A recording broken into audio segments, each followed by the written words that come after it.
19th to 22nd off, right? Uh-huh.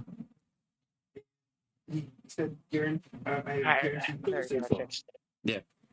He also gave me Tuesday and Wednesday off. Ooh. I don't work at all next week. Alright, I picked a feat. What'd you go for? At all. Something called Remarkable Recovery. Thursday is set. Ooh, is that a new one? I don't think I've heard of that one yet. So he gave you, so essentially he's trying to give you Tuesday, Wednesday, Thursday off normally. What I was doing too. And just work you Friday, Saturday, Sunday, Monday.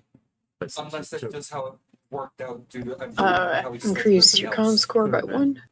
When you gotta remember, I'm scheduled 5 days. You are successfully stabilized while dying. Somebody doesn't have to roll to kill me. If they just stabilize me, I will actually gain Constitution modifier and hit points. And then whenever you gain HP as a result of spell, potion, or class feature, but not that one, you gain your Constitution modifier and hit points back. So it just will make healing myself better. I can use just the lower level stuff and still get a little bit of extra oomph out of it for myself. Yeah, I think I did come across that when I was trying to figure out what feed I wanted to pick up, and it did look really good. So when's your vacation in? Time 24th. I go back Friday, the 25th. So from the 19th. Alright, we could start, or do we want to wait for Cal? I'm ready. No, it's still going to be. Okay, so then I'm through the 24th. So do you go back Thursday or Friday? Friday. Okay. Because I took Friday off and then Monday to Thursday. Because I didn't have enough to go Monday. Audio sounds good. Yeah, as of our lovely streamers knows, even though I'm pushed to talk on Discord, the rest of my stream can hear me unless I go ahead and press, go to the right one like, you know, the OBS mute.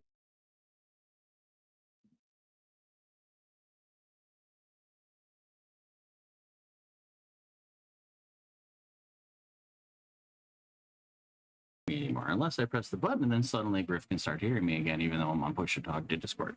Cool. Why couldn't I just have push to talk worked into OBS? I probably could, but I'm not gonna even bother with that. So now that we're all here together again, we are in episode 8. Damn. We've already been at this for 8 weeks. Well, given that we're still all tucked underneath the bridge, let's do a little recap of what you guys remember from last time. Finish kicking ass. A lot of butt was kicked. Yeah, I almost shot the wrong person. After we took care of the bandits, thieves, I don't think we really confirmed yet if these were the same people as the ones in the camp. But after we did dispatch them in, actually no, yeah, we did, because there was they did have a elf hostage. Our Goliath city guard went to take them back to the oh god, what's it called? The Oasis. The Oasis, thank you, yes. And then just as nightfall coming around, we took shelter under the bridge to kind of keep us away from any prying eyes, and I think we also cleaned up the bodies so they didn't get, the stench didn't lure people in either. Mm-hmm. And it was from there the party discovered that Andrana had a necklace of Vecna, and Viv was the daughter of the Raven Queen. So that made for a fun atmosphere. A very tense atmosphere for that minute. And then I think we ended right as kind of we were taking watch, I believe. Nothing. It went off without a hitch or any disturbances. Uh, we finished with starting a new day, posing the question of how are we going to enter a city that's probably going to kill us every step of the way? Yeah, that's right. Very See, careful. And then that's where we left off, I believe. It was kind of a question posed, and then we'll work that out next session, I believe. We also received a donkey as a beast of burden for our cart. Yes, we need to name the donkey. We didn't really receive. We just kind of took him in. Yeah, Darnell. he's our now. Darnell, alright. No, Darnell the donkey. no. No, Brandywine named him Eddie. Yeah. Yep. Oh, Oh, Eddie. that- That's right. I completely missed that. Eddie the donkey. Because I happened to make him talk like he was going to go make waffles if he knew what the hell waffles were going to be like. And so mom immediately went, he's Eddie now. Yup. He's Eddie. That's pretty good. But hell, you can give him a surname. Eddie Darnell or something like that. I don't know. Eddie I like Darnell. that. Eddie No, Darnell. I think Eddie's just good. Eddie Darnell Jr., you get your ass back here. There's like a thundering voice, and Party turns to see like what's going on. Is it just a dragon?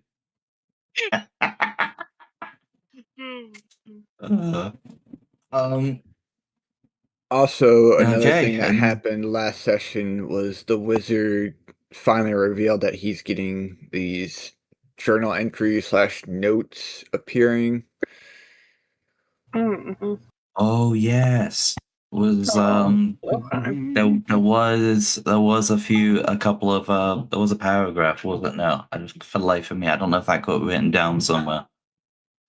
Yes, It was something it did. about an owlbear almost taking his life, and he hid the claw in a cave or something like that. I can't remember it for word. Or he hid the essence in a cave. It was definite. It was owlbear almost got him. Something's in a cave. It was Untamed Time, Rage Without Form. I nearly lost my hand placing the owlbear resonance. I embedded it into the bones of the moon sphere inside a skeleton nest of shifting nights. The previous one that he received was Time is not a line, it is a grid, 1,000 threads woven not forward but outward. I call this web the Nova Resonance Grid. When one strand is plucked, others quake, past, present, and the imagined future. Okay.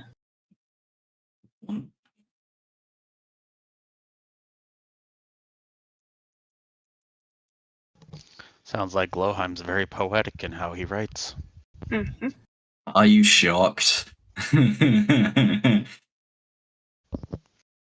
This is God damn it, how guy's cryptic. this is what Rick says that out loud. Like he's like, whoever's Oh. writing those seems to be very poetic in their writing. Because Rick's not smart. He's not going to understand what is being said, but he understands poetry. Like, I mean, like those are pretty words. Pretty words. Okay, moving on.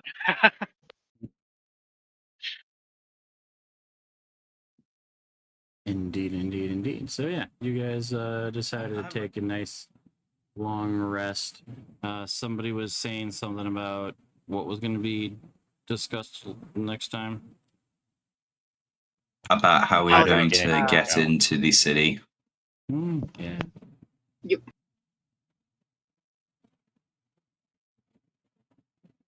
Because yeah, there was a lot of conversation about, well, we could do this, and it was like, you guys are gonna go rest, and then you guys could wake up and start discussing that if you want to discuss it, or head on out, but your guys' rest went pretty quickly.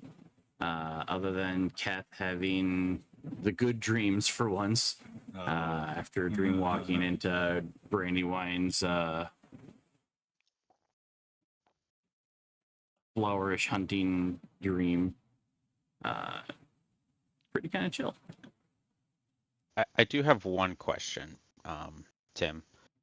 The elf prisoner, did they leave shortly before we set up camp, or would it have been a kind of a case of like they stayed with us? Because I'm realizing, and this is out of character, no one asked anything about what's going on in that town. Oh, Do you want to yeah. just retcon rather than them leaving right away? We talk to them for a bit. I mean, I don't want to metagame too much, but it's like if we're trying to figure out how to get in there, wouldn't we have maybe as a group collectively looked at the one person who had been in that town and been like, what the fuck is going on in there? I think that's what we were going to do, but we forgot and ran out of time. Okay, so moving on. They want that probably how it was explained to us. If I recall what was explained to us, they weren't.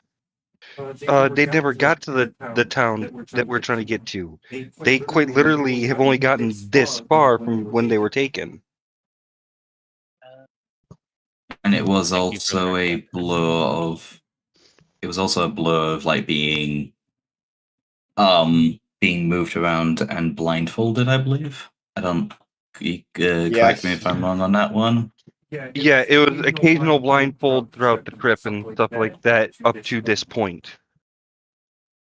What she could tell you is that from what she could tell, that compared to most like city villages, this was more long than it was wide. It's built on the on a cliff face. So once you're inside, it's pretty much a straight shot, and further deep into the mountain you go, the more stuff there is. It kind of like forces any opposing forces into a bottleneck.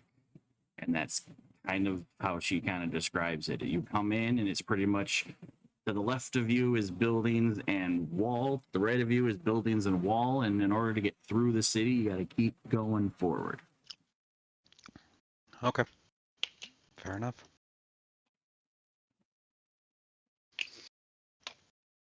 So yeah, I mean, how the heck do we get into a town that sounds like they just want to?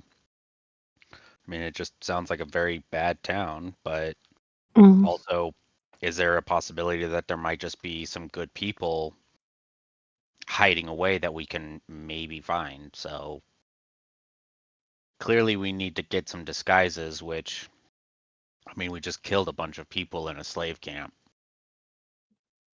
Sounds like we might need to put on disguises or something, or come up with a very good story, Disguises. or just roll with it. And when we get up to the gate, we just roll with whatever the fuck happens. And if we become a bunch of murdering hobo groups, then we become a murdering hobo group, and we just clear out the town and say, "Okay, we freed the town. Have fun." We freed the town of their corporeal forms.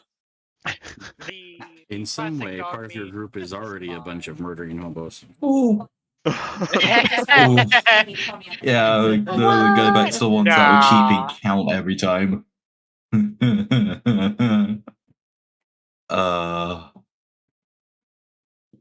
I think my Vadan's suggestion would be to see if we can take advantage when we get to the town. If we can take up maybe some sort of temporary camp, high on like a higher up ledge, so we can see into it, and then maybe have like a couple of people go into the town rather than a whole big group, just to kind of almost get like a lay of the land, and then plan from there.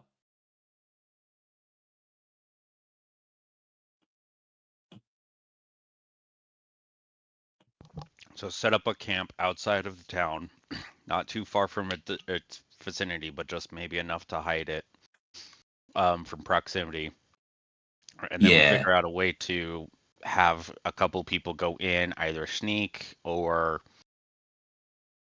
poke their way in, and then figure out how to like make a nice little entrance that is hidden so that the rest of the group could just go in. And I think I know what you're going with, but like, yeah, maybe somehow figure out a way of like creating a not a supply chain, but just a path that allows us to go back and forth from the camp into the town. So we're there. If we needed to Okay, get yeah, the fuck out, we can get the fuck out. But I don't know. That's Creating a back door. yeah. Mm. Or again, we might be able to find some people who are willing to help us create that back door too, because I doubt this town is willingly under this control. Yeah, probably not. I wouldn't think so. Unless it's just like goddamn, just filled with like-minded folks, and okay, then we're gonna have a lot of fun. Well, then, I guess the question is who would we send in? Who would be the best at infiltrating and not getting caught and can blend in? People who can cast minor illusions and disguise self. Yeah, but when people Yeah. get too close to Ability you, Upon shit. minor that illusion's thought not being good. verbalized, Delanora is going to quite literally just go, I can do it, and instantly make herself look like one of the guys you guys that we just fought. And Perfectly funny, like one of them. There you I go. think I also did I pick it up? Interesting. Hang on, because I'm pretty sure I did pick up the spell. I did pick up disguise self for Verdan. So 3 people. Yeah. Yeah. At least can cast spells to disguise self. You got a cart, you got a donkey, you've already had your cleric try to do the I'm one of you conversation in previous camps. Mm-hmm. You guys got a couple of pretty intimidating or persuasive people. I mean, Delanora is both intimidating and persuasive. I'd say even Kyra. Verdan's not intimidating and only kind of persuasive. If we need intimidating, hi. I was going to say, I mean, we're going to have the intimidation factor already covered. It's going to be the more persuasive type, which, I mean, not to speak out too loud, but yeah, there's like 2 people who probably could talk their way into the bed sheets of a dragon. All right. That needs to get quoted. So it looks like about a third to half of our people can either look the part or act the part. And I guess the rest of us either just stay outside, or if we don't want to split the party, we can look like y'all captured us. That's true. We do have the chains. Yeah, Delanora didn't use disguise self. We don't know that. Oh, I don't know that. We don't know None that. of us know that. That's we just don't it. know that. We don't know that. That's I your mean, own little personal secret. I think I know what you're going with, Don't. but I know what hearing you're her trying to do, talk, country, you but I'm not saying anything. I'm Upon not saying hearing her anything. talk, you know that it isn't disguise self. Would they know that though? Oh, because disguise self doesn't alter vocal. Oh, that's a good point. My character doesn't I understand really this want guy's to be mean and Um, point out an obvious thing that you guys also have.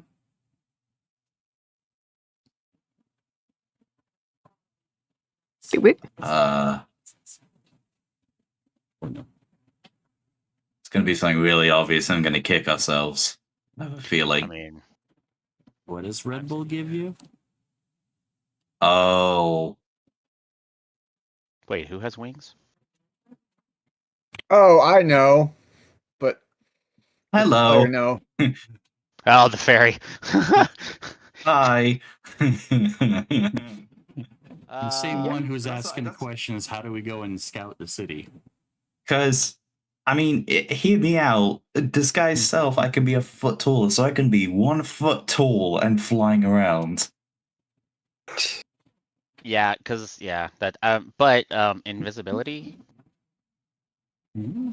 I do not have it. No. Our wizard, maybe. I haven't. Oh, yeah, Nope. how long does Wait, your who also fucking invisibility last casted it? for? I Wait, one else casted it? Hold on. Nani? This is out of metagaming, but this is why I'm trying to. Looking at the. Hold on, no, never. Player remembers, character Now I'm doesn't know. confused. Yeah, that's exactly. Yeah, player knows, but character doesn't because he was too busy during that time and did not see it. Oh. But we do know somebody who Oh. can cast. Kairos Oh, will just raise his yeah. hand and he kind of, I can cast invisibility. You know. Alter self does alter your voice. So there Ooh. is a deal Well, that we alter self could and somehow, minor illusion are different things. set the fairy to go scout while he's flying, and just have invisibility because invisibility is up to an hour. I mean, there's plans. True. So what do we need to do because guess- we're because there's too many things and too many Does- options and we just need to make a decision. Wait, does invisibility? I like that plan, but does invisibility have a range, or is it just a No, it's snap simple fingers, touch. go have fun? It's a simple touch, up to Oh, an okay. hour, and it only ends immediately if you make an attack roll, or you get damaged, or you even cast a spell. Okay. So don't do I anything think threatening that's- and it won't break the spell. Yeah. It's gonna go up someone's ear. Ooh, I'm a spooky ghost. I like that plan. That's Everyone then just is recon. people in agreement said that's what we try to do is have our fairy fly as recon for under invisibility.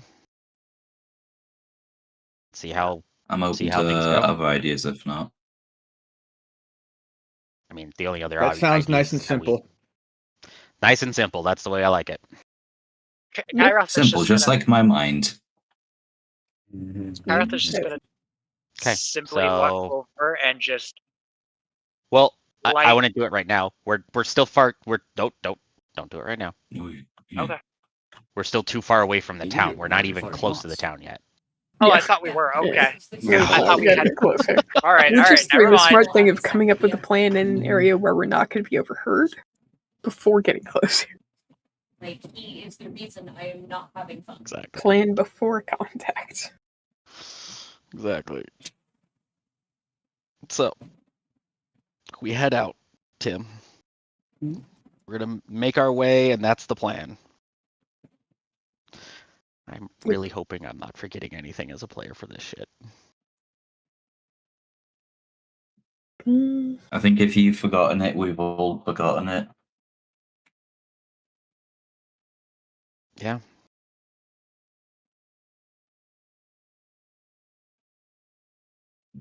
So.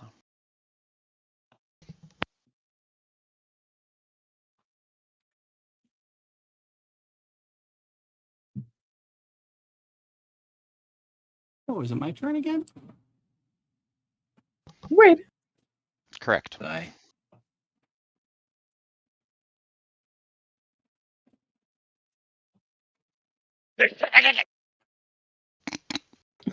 Good. Sorry. these all the time. Just gets me. Mhm.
So you guys have decided to take the road? Yes. Yep. We're taking the road, and then I think before we get too close, like I guess when we start kind of seeing a more detailed deal of the city gates, I guess we'll just stop, set up camp, and do that plan of cast invisibility on the ferry, and he goes scout in fly mode.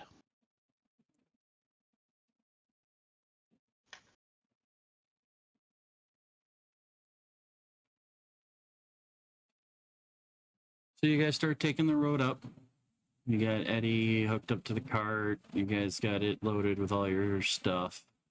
And start making your way up. As the road continues to wind and trail, the road starts to get more narrow as you go.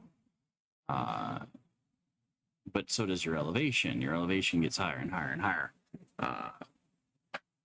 You're no longer necessarily seeing ways to like divert off this path. You kind of are now getting locked on to going back will bring you to the bridge, and going forward will take you up to potentially an entrance.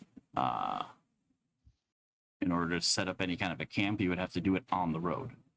But a few hours in, you guys start making it up, and you start hearing, can start smelling the fires in the distance, can start seeing more light from some of like the bonfires, start hearing some of the commotion, and if the ferry is in the air, can potentially see that, you know, maybe a few 100 feet ahead, there's some sort of a gate and a whole bunch of guards posted that you can see. They're all up very high. Yeah, Vadan's gonna make a note to the party about that. Okay. Okay. Maybe a good idea to turn back Hold. and set up camp a bit further away. Well, so that's the thing, is that it was a few hours in. So for us to go back would either be on the road or back over to where we originally were. Yeah, good point. Shit. So we'll stop the walking before we get too close to the gate, and get noticed. I guess this would probably maybe. I mean, we could always change this up and just basically one person goes in. We still cast invisibility on the ferry. He goes in and scouts, and I guess then maybe a few of us stay back with the cart, and maybe a couple of us go up to the gate. And Okay. I don't know, under the skies of I'm a bard for music, and I'm entertainment, and our sorcerer who just literally disguised themselves as somebody from one of the camps or parties takes me in. The only problem is that we lose contact. We don't. I mean, our monk can set up telepathy. I don't know how far that is.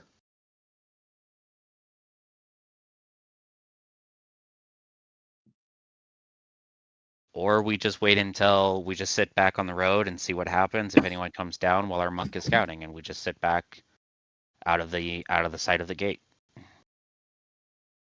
I mean, that And sounds hope like a good nobody plan. comes up and down the road. That might Less of us be moving, the better. the move. Yeah, agreed. Before we send people in, just send scouting, not just a group at the front door Yeah. plus scouts. You don't want to walk into something that you don't know. Yeah, I think the more people we have with the cart as well, in case something did happen, the better, because then the more people that are there are likely to make it, let's say, happen more quietly. If that makes sense.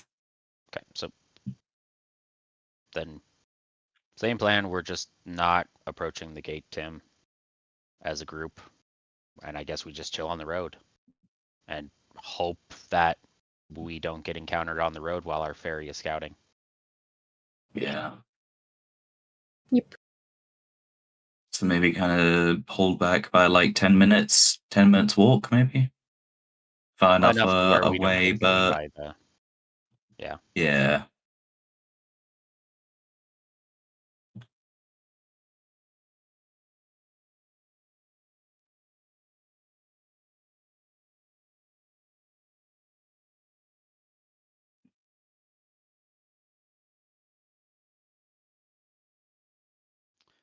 So while the rest of the party is kind of hugging the wall.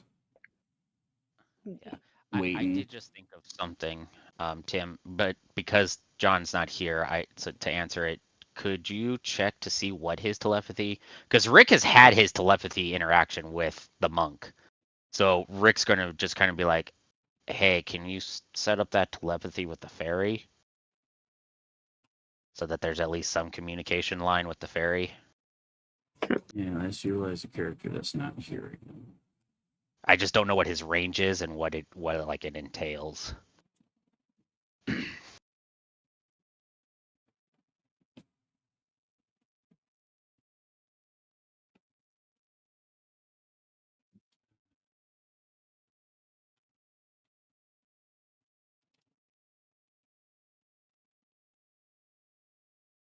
Oh.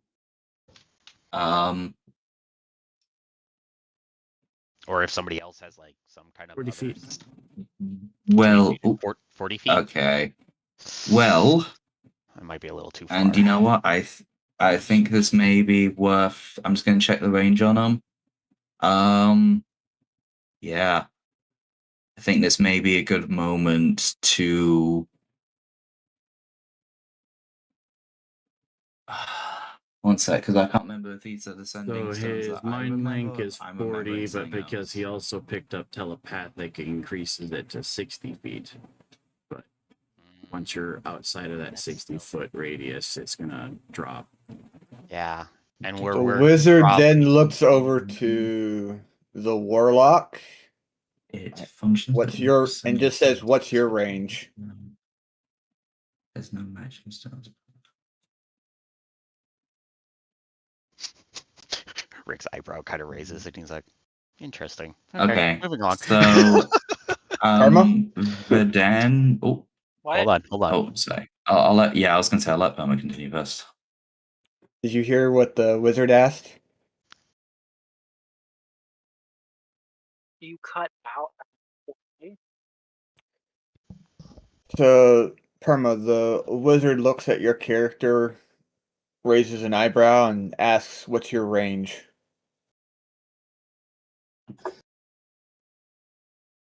For telepathy or Implying that.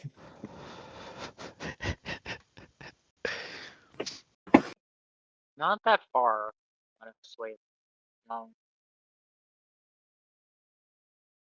So probably would be losing him still further off into the distance. As a bonus action, choose a hard to creature find. you can see within 30 feet. You and the chosen creature can communicate with each other while the two of you are within 4 miles. But it only lasts 4 minutes. Yeah. It's because you're only level 4. Yeah, because it's Well, yeah, that is. Okay. One's in your permanent, but as a short range. The other one can go really far, but it's a very tiny duration. Yeah. I'm sorry, I can't help with that. It's all good. We all have performance issues in some form. It's all good. That's why I didn't want to say anything, because I'm like, I can do it, but okay, Rick sees the artificer scavenging around in his bag, and he goes and says, "Do you have something?" No, but I can make something. Give me a minute. He's gonna just kind of sit cross-legged, just kind of cross-legged with on the cart, couple of rocks in hand, and using one of my infusion slots, I am going to make a pair of sending stones. Nice. So he's gonna take one, he's gonna chuck it at the Rick. And just be like, testing, 1, 2, 3. Rick knows what these are. Has seen them with his lord. He says, "Well, we have our communication plan." Just play hot potato with that one, and I'll keep this one. Fair enough. hey, it works. So, same plan. Now Yeah. we just have the communication part taken care of. Yep. So. Now we wait for the fairy to return. I mean, I guess we cast invisibility on that same deal, so yeah. Yeah. Make sure. And just for curiosity's sake, what time of day is it, Badger?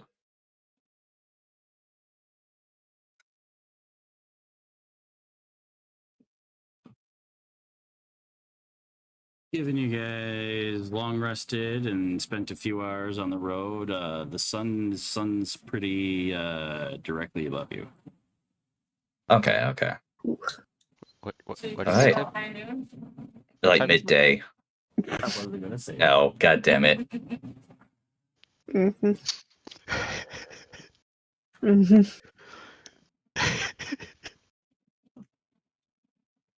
It's just like that. So yeah, so we cast invisibility and we move along with the plan, right? Right? Yep. Yeah. Hey, sounds like a good plan. Oh, Okay. why can't I? Why is my headset's not working? Oh no. No bueno. Oh boy. That is no bueno. Shit. Why is my headset being fucky? I think Mhm. Badger has to push to talk. That's why. Yes, he does. Yes. No, yes. no, it's not. It's not because of It's that. not. No, not because of that, but but I mean, it would be probably. I don't. Yeah, I mean, are you able to hear us, Daniel? Or is this something that might hamper the continuing story for the moment? Can you hear us, Daniel? Yeah, no, I can. Okay. I was having a weird headset moment there. I am sorry. I was about to start singing Dixie Wissy Woodle at this point. Oh boy. Okay. Technical difficulties aside. Okay. So yeah, he's gonna check that. Kind of just be like, hit me. So then the warlock steps up and casts invisibility. Yeah, but he's not gonna do it traditionally. He's gonna immediately look at you and be like, "Okay, fine," and just slap you hard with the invisibility. Motherfucker. He And just you know looks what? at You're him, gonna just hear confused, that. like, You are said going hate to you. hear. You're just going to hear a loud, disembodied motherfucker. You told me to hit you, so I did. Was that not It's what you asked metaphor, for? Sneezy. And due to unarmed strike damage, you'll take 2 points of damage from the slap. Wait, wouldn't that actually cancel the spell then?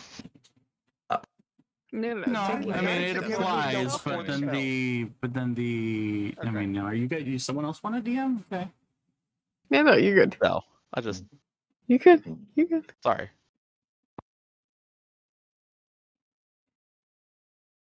So yeah, with a playful little smack to the face, the spell gets applied, and there's a very faint disappearing motherfucker as now the fairy is completely poofed out of range. For those with really high perceptions, very good passive perceptions, you could probably, given to the proximity, see that invisible shimmer. Like, so there's something still there. Shadows might be distorted a little bit. You know, light might not seem to be perfectly linear. Just to kind of go, well, something is there, even if you don't know. But sounds like that eventually the fairy kind of gives a couple of middle fingers that no one can see and flies off towards the town. Yeah.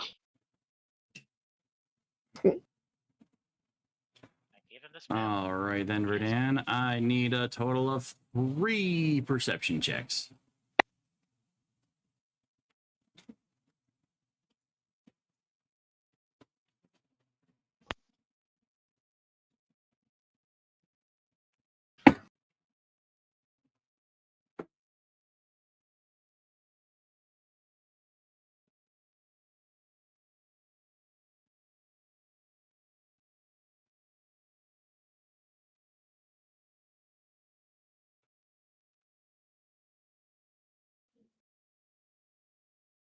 Oh, nice, a nat 20, but because nobody can see you, nobody gets any bonuses.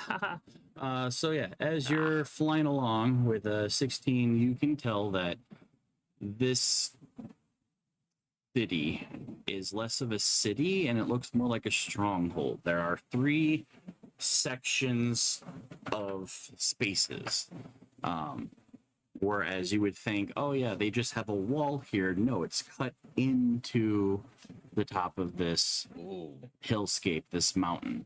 So instead of being an actual, like, I erected a wall to defend the city, it is just rock face. It's I erected into the mountain.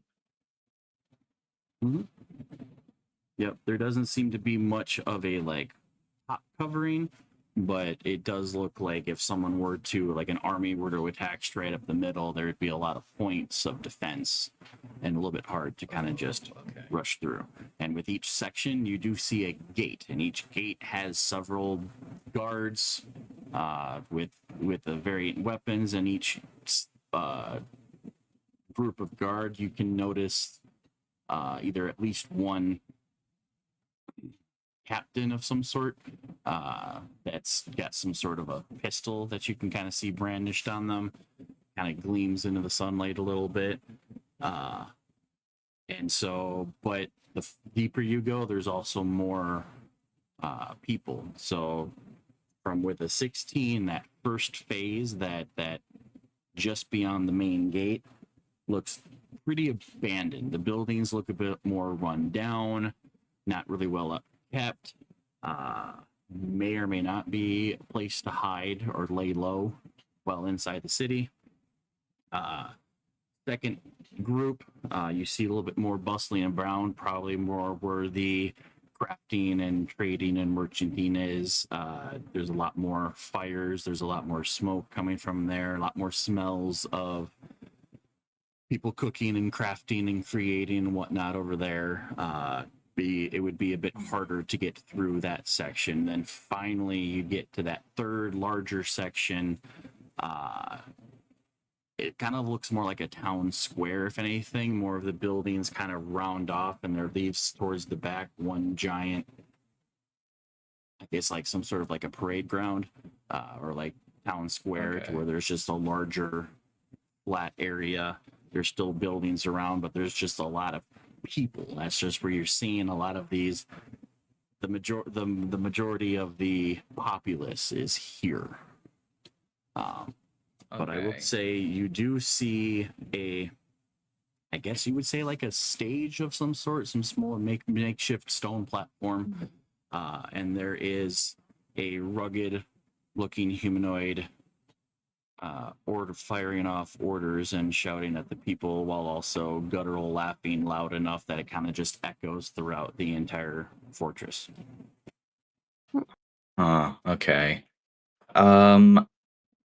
I'd like to roll investigation and to get an idea of the sort of townspeople here. Like, if the people look rough around the edge, or if these are just kind of people suckered into living here and now they're just kind of like stuck.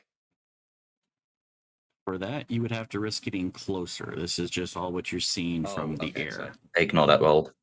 Sorry, ignore that roll. Apologies. Hmm? Sorry, that was an accident. And for every deeper Okay, thing then, you yeah. want to do, you got to get closer, which means that chances of getting spotted also increase a little bit. Ooh, okay. I'm gonna relay so far the information that I have gotten back to the party. Just kind of briefly explain that it seems to be almost like a dystopian tier system. Each level goes from poverty to livable, with more people, more as it goes. And each one's sectioned off with a gate and a guard and a captain.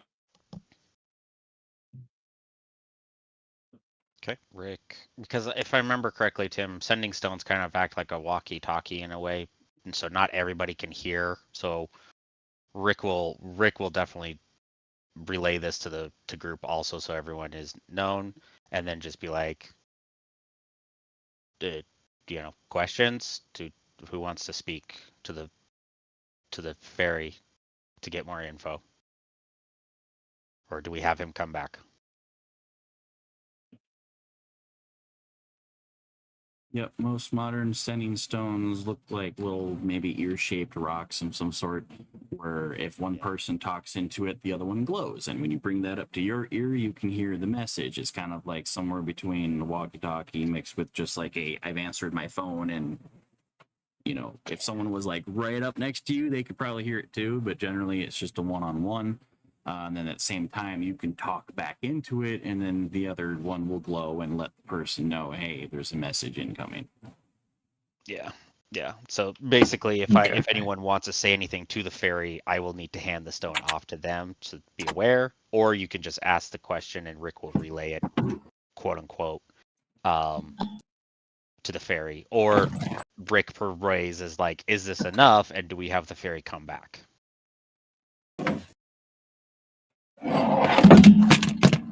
Question.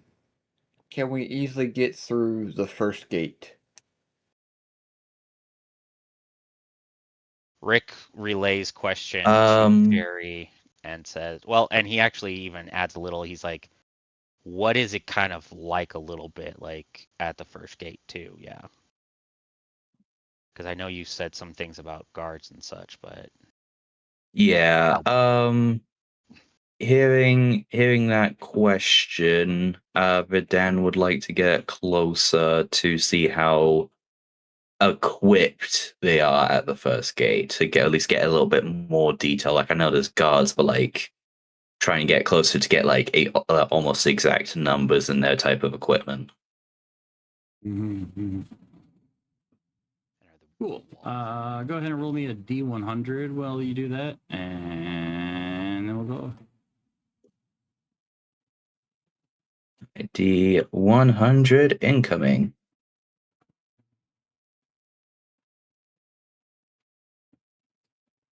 Alrighty, so you kind of flying closer. The majority of like what can be considered walls are at least like 60 feet high. Would make it hard for people to try to scale over them.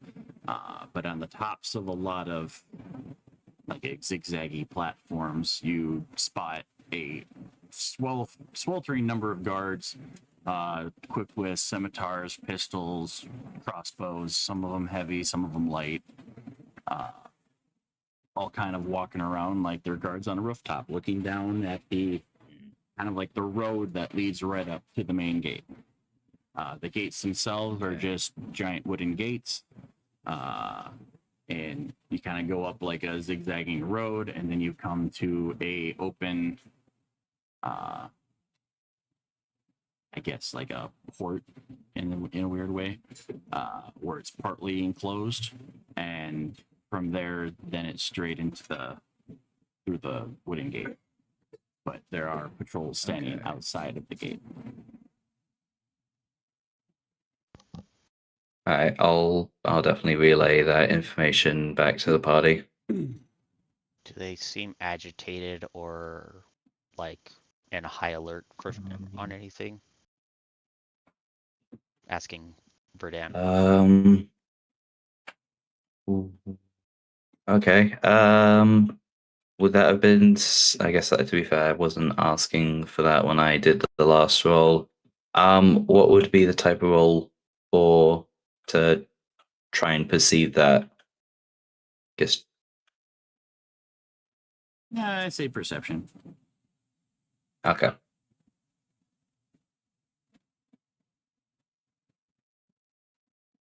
Oh, it landed on the middle between 14 and 20. Yeah, so as you're kind of like hovering and watching, other than some of the ones up high are just kind of like rolling back and forth. Some of them try to look like they're big, tough people, but most of the time you can just tell that they're just waiting. And then even towards closest to the gate itself, the nice big wooden doors, what you can identify as the captain because of its pistol is sitting on what looks to be some sort of a chair, kind of just lounging there waiting. Okay. He's gonna relay all of that information back to them. So Rick tells the group, it's like, sounds like they're not really on high alert or anything. So they're probably not too concerned about the fire that happened down below, which was the party that we kind of attacked, I'm assuming, that was coming along this way. Potentially check it. I don't know. Who knows? But Sounds like your not in it. standard everyday just gate guard. Yeah. While you are relaying this information to them, however, you do hear what sounds to be, "Hey, did you say something?" And one of the other guards patrolling a nearby rooftop is like, "No, why? I thought I heard something." Ooh, okay. That's in itself. I need to be a bit more quiet. Good to know. All right. Any other further questions from the party to relay or check in? Again, we could also withdraw him and bring him back.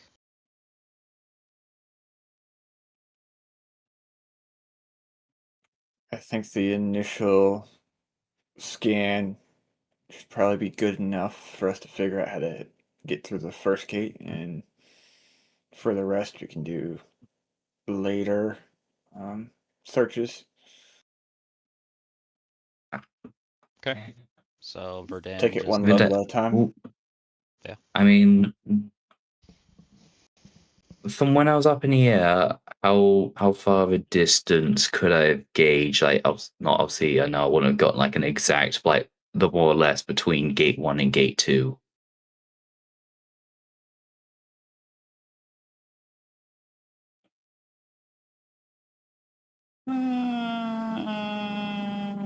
Potentially like 3 or 4 football pitches. Okay. But Dan's gonna few hundred yards. say like he's at 200 yards. Okay. That gives me a good idea. A few hundred yards. Okay. Maybe 3, maybe 4. Kind of hard to gauge from that height. Gotcha. Okay, that makes sense. I mean, Dan's gonna say like he's happy to come back, but I think there could be potentially more useful info to get. And he also says it's a likely story that if we try to go guns blazing at gate 1, we're going to draw attention very quickly. Yeah.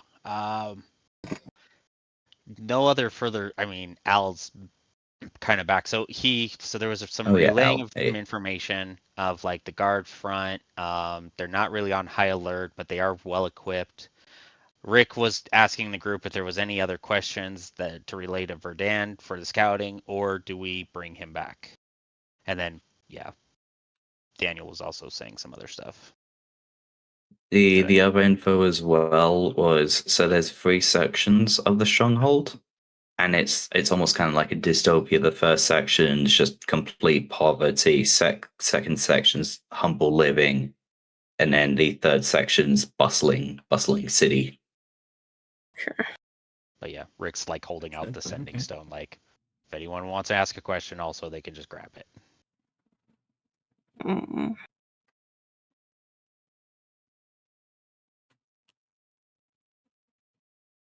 Is there more of a guard presence in the poverty section or less?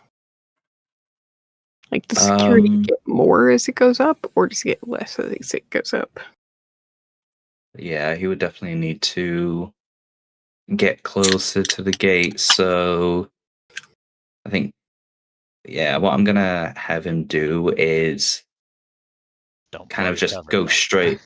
No, yeah, of course, no. So while just make sure like no one's looking. All right, he's just gonna fly straight up. So he's high up enough to where he's not gonna trigger any. Oh, what's that?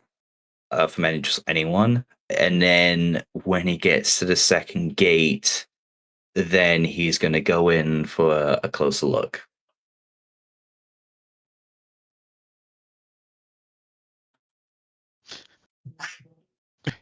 Okay, so you take off higher to get out of earshot and whatnot, and start flying over to the second gate.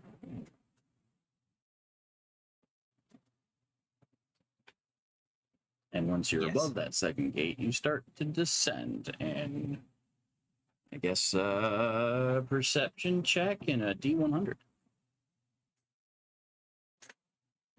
Right. Perception. Oh, great. I really wish I could do a fucking from a sending stone.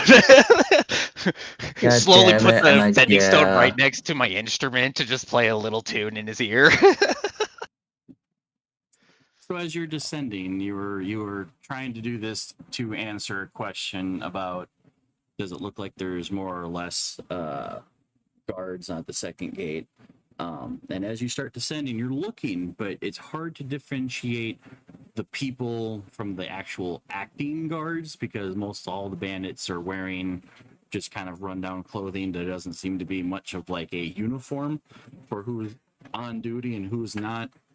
Almost everybody that you're seeing is brandishing some sort of a weapon. There's fighting in the streets in some spots. There's people just running around. And so you keep getting closer and closer, and you're looking like, I'm not sure. And you get to the point where you realize that you're within like an arm's reach of just reaching out and touching a captain that's just looking around, shouting at somebody for, doing something, drinking out in public or something like that. Like, take that back inside the bar or some shit like that. And then you just kind of like go, oh. Because in order to finally answer the question of, yes, there's a few more guards at gate 2 than there are at gate 1. But to do so, you got within like almost breathing distance to somebody. But lucky for you, he's too busy yelling at somebody else to notice the shimmering flying thing mumbling to itself next to him. Must have just been the wind. All right. Yeah, he's going to relay this all back to Andrana. Wait, what? Oh, wait, what? When did you relay that information? Yeah. Oh, he already said it. Nope, he already said it. Oh, shit. I got ahead of myself. God damn it. The bandit captain at gate 2 snaps, swings around, pulls out scimitar, and is frantically looking around. Because so over here at gate 2, we kind of have a few more guards than before, and it's kind of like, who the fuck is saying that? Who's saying that? Who's saying that? Guys, people, we got something's going on. Get over here. And a lot more of the guards start coming closer to you. Oh, god dang it. I'm just gonna look at everybody else and not through the stone, but just to my people around me, like, he might be cooked. Fuck. Yep. I'm going Distracting to at gate? very no. Like Rick but looks they at I Andromeda don't and be like, see you. I'm distraction not at saying gate? anything. Question mark? They don't see me. I am going. If I have the room for it, I am going to shoot up. Is he whispering that in the phone? There is just No. this like This I'm announcing. sudden I'm announcing woof action. of air as you just ascend directly up to try to clear as much space as possible. And now the guards are just kind of like doing one of these things like, who said that? Who the fuck's there? Show yourself, you coward. You know, just whatever. Try to taunt you to revealing yourself. But because you did attack and you haven't taken any damage yet, you are still completely invisible, and just a few, like 10, 15 feet away, you become completely out of sight again. Sweet. But then I was just gonna kind of be like, "Oh, good. I'm so good. So what do you call it? You're right. Call him. I'm alive and I'm unharmed." Get back now. Regroup. Rick is like looking at it, drawing up, like, please tell him to come back. Yeah. What is he Back. cooking exactly? What meal? What if Himself. Why would he cook himself? fried fairy? Is anyone wearing a timepiece? Any of us. Like the I have arts a clock. I have a clockwork amulet. The wizard's God, personal how much effects are time has it lost. been? Shit. Karath's just gonna look confused, like, what is he cooking? What? Why is he cooking? Oh my days. himself. Enough to where the party also can kind of tell that hour mark is getting pretty close to being up. Mm-hmm. That's Yeah, no. Just like Come Yeah, back, when he come back. especially Come back, especially done. when you start doing that, it's like, all right, I'm coming.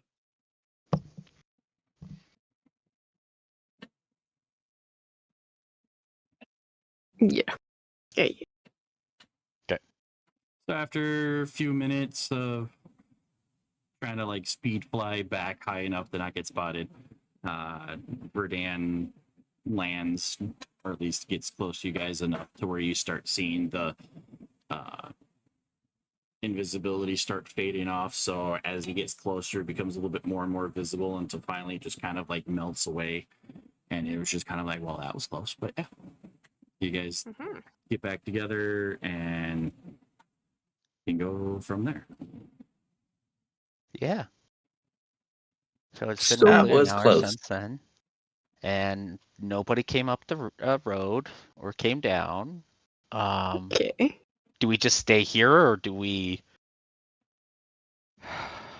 So what'd we What's say? everyone's thoughts? Gate 2 is bad. Gate 2's got lots of guards, right? Even more so after that. So that's not the gate we want to go through if we're gonna go. Well, and it doesn't sound like we can really go in there guns a blazing. Sounds like this place is heavily armed, and we're just a band of merry men. So the question is how are we going to pose like someone who belongs there? Because to dial back, and sorry to pause this and to recollect, this is we're trying to get in to find people of the Oasis, right? We're trying to save some people from the Oasis. Okay, cool. Yep. I needed to remember: are we attacking this because we're just attacking, or attacking to try to save some people? Okay.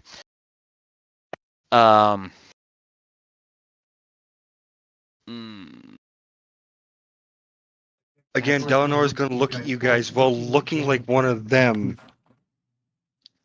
Have you even changed? Look like I form belong. since then? Like, did you change? Looking as and when we sounding were like going? one of them.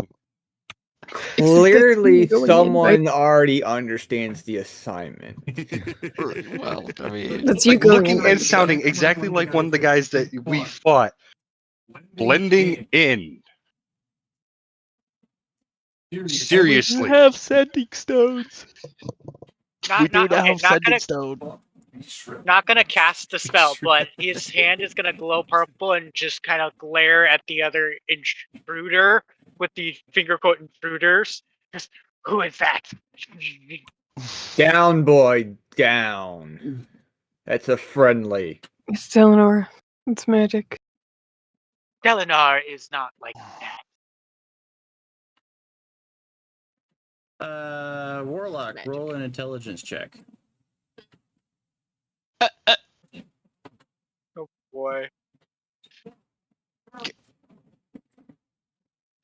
Oh, no, that is a saving throw. My bad.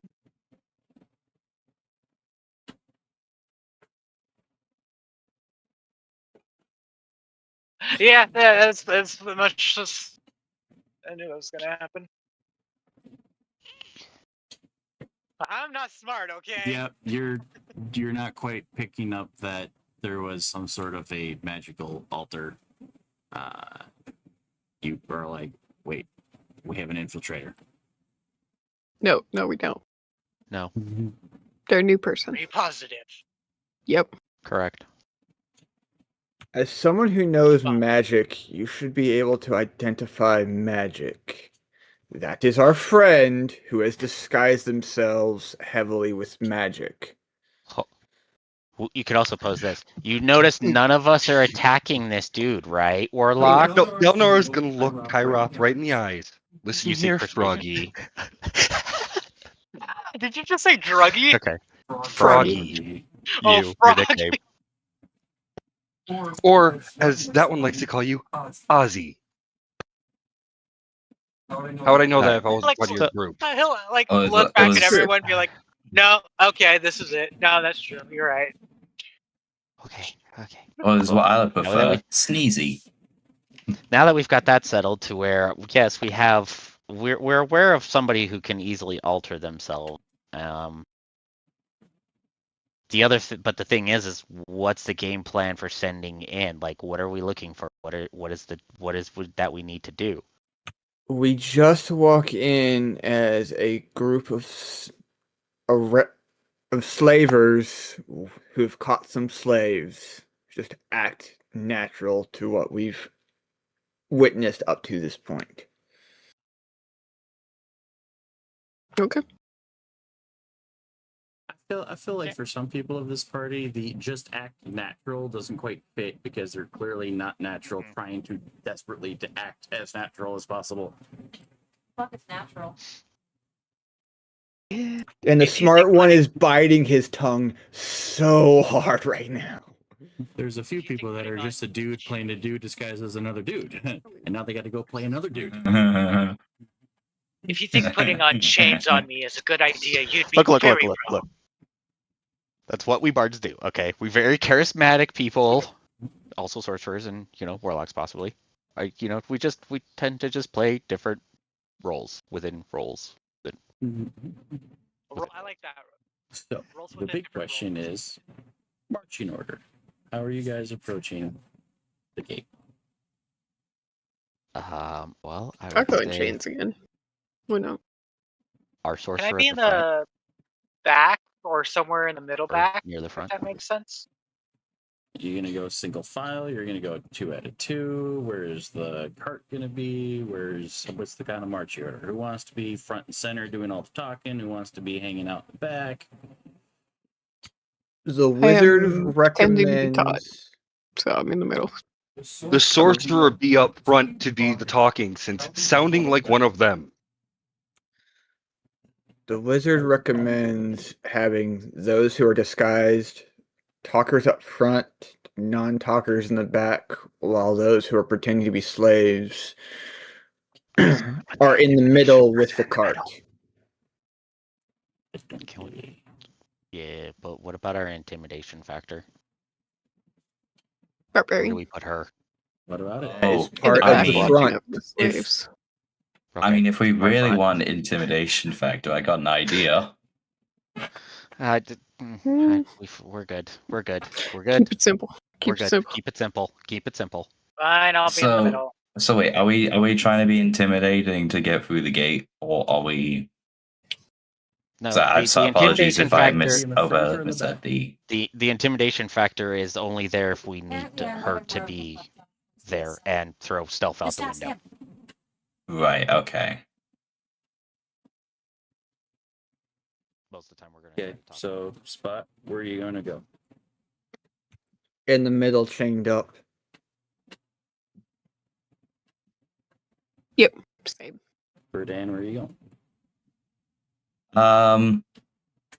Vidan's gonna find himself a little bird cage and sit in there with the cart. Or do we still have the cart with us? Yeah. Okay, he's gonna find himself a little bird cage and sit in there. Okay. Not lockable. Yeah, It's then just Brandywine so kind if of he needs to get out of fall in the back. Rick, where are you? I'm in the front, and I'm gonna cast disguise myself to look a little bit more intimidating looking. Also, kind of up my rocker spikes a little bit more. The wizard is also going to cast Prestidigitation to make the ones who are slaves look more like they're rough and slaves, and if need be, on the slavers, Prestidigitation to make them more rough and tough if they need it. Grunge looking. Correct.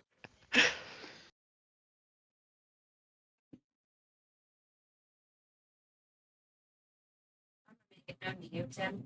Hmm. I've got the helmet on. You got the helmet on? Yeah. Nice.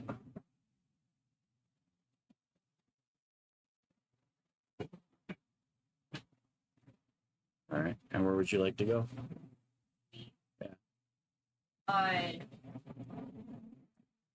I'll round up the back, make it look like, nobody can escape.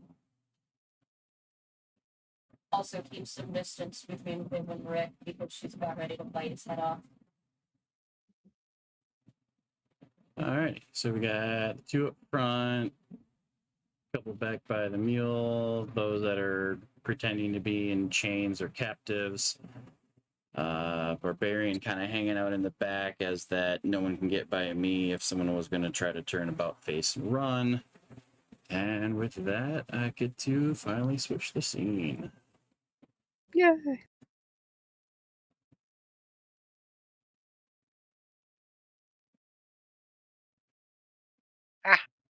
Hit it just.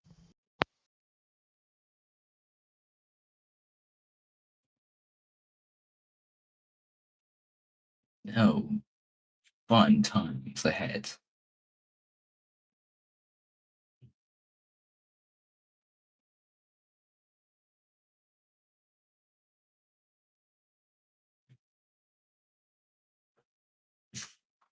Oh, I'm BRB.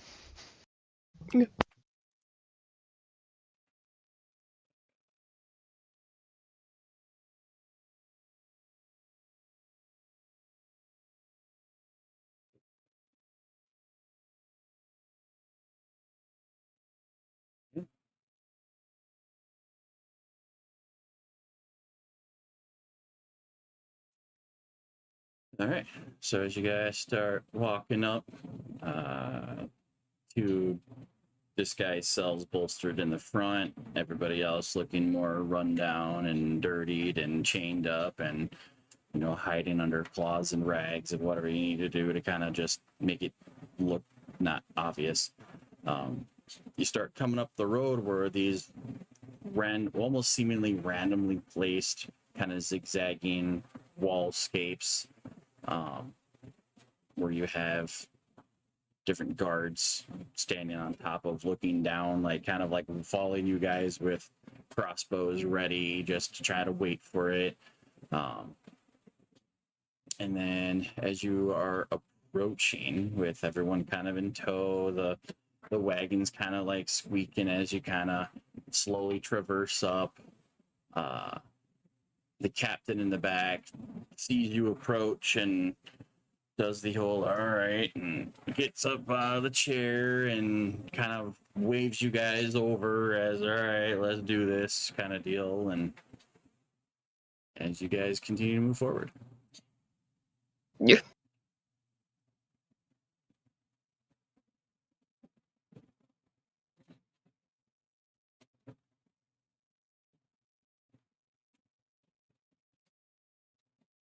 You notice how after walking up a few feet, the captain kind of stops and just kind of plants his feet and is just kind of like, all right, hurry it up, let's go.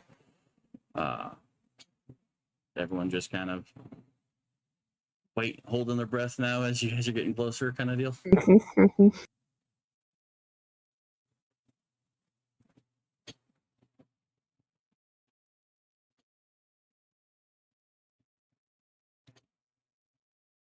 As you guys completely approach the gate, some of the guards that are at the mouth of it start to kind of move back and kind of position themselves to have you guys completely surrounded, but none of them really look like they're in high alert or anything like that. They're just kind of like, all right, this is what we do. All right, cool. You know, the ones at the most bottleneck of the front here, probably closest to the back, they have scimitars drawn and kind of like at their sides. They don't really look like they're ready to attack, but just kind of like, all right, yeah, you know, let's do this.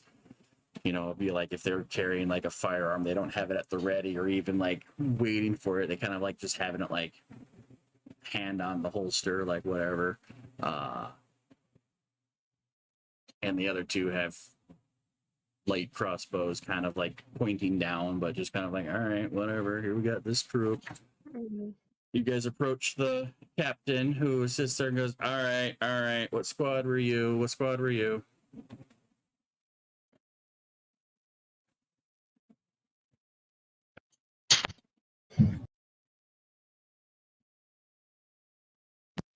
Did we hear Really? anything about We a were squad over when we were fighting? We were at the bridge. Who was it that picked up the leaflet off of the captain in the the camp?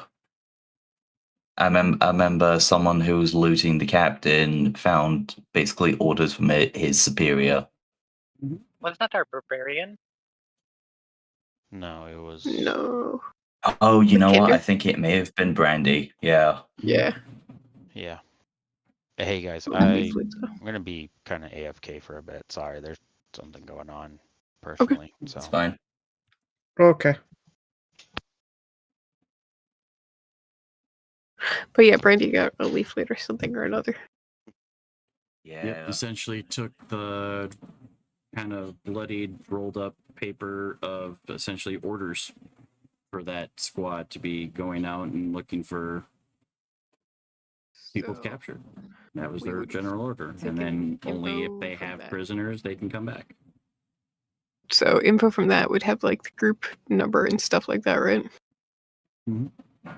So potentially. But at the same time, like none of them are looking at you like you're suspicious because some of these groups can be out for so long that they come back almost unrecognizable. You know, time go on. Yeah. So the captain's like looking like, all right, which squad were you?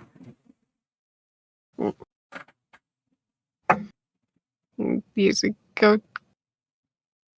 I assume I'm chained up, but I assume Brandy handed off that sheet to somebody. So Look at him.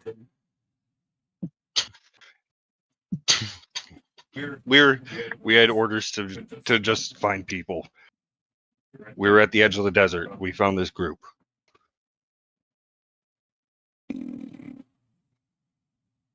Just to add, pretty certain that Brandy would have handed off the whole orders. We think. Yeah, agreed. So yeah, you would have like the whole like your squad like 215 with general orders kind of deal, and you'd have it on a piece of paper essentially, the order form. Yeah, and I go and I end up going over that stuff. Looking less disguised and more like a perfect ditto copy. Walks up, 215, here you go, like just kind of waiting for, all right, let's get this over with, we're tired. Okay. captain takes the order and kind of gives a look down. Oh, you guys weren't gone long, but yeah, whatever. Sometimes you guys get lucky like that. All right, let's just do a quick check and see what we got for inventory, and then we'll open up the gate. And all four kind of like walk forward, trying to identify which one of you are part of the camp and which one of you are chained or looking like prisoners. While this is happening, I'm going to go up to the captain. I'm going to get right next to his ear and be like, I also found out some information. There's a spy amongst people that had stayed here. Oh. How do you know that? Oh.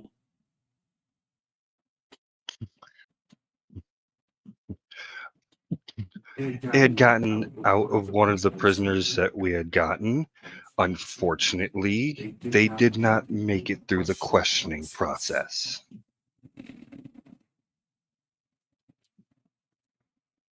It's a shame. Thaddeus would have probably liked to question him himself. So we got a spy amongst our ranks? Is that what you're really saying? Yes, amongst someone who was still here. Maybe someone new, from what I understand, it was someone newer to our ranks who had actually stayed here instead of going out. I'm going to have to send word up to the generalist as soon as we can. Thank you.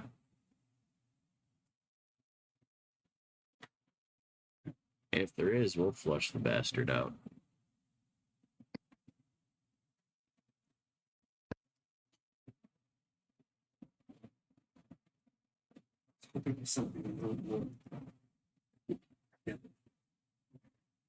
Is this still kind of in a moderate whisper?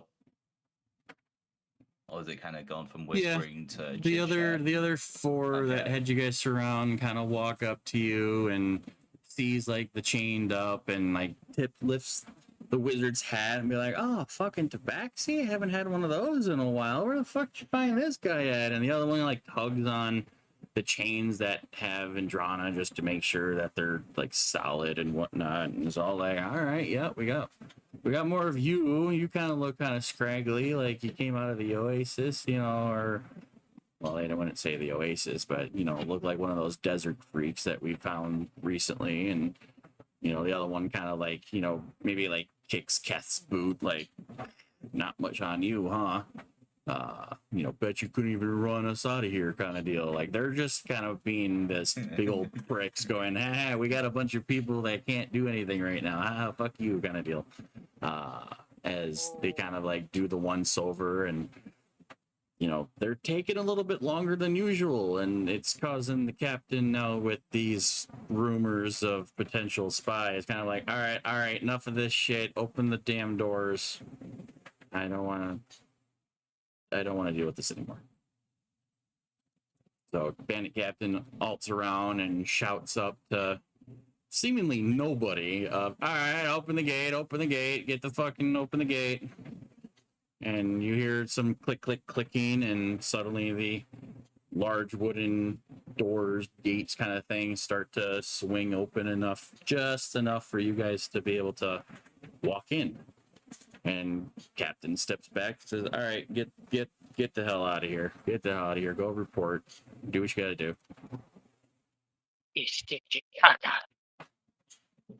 Muttering under his breath.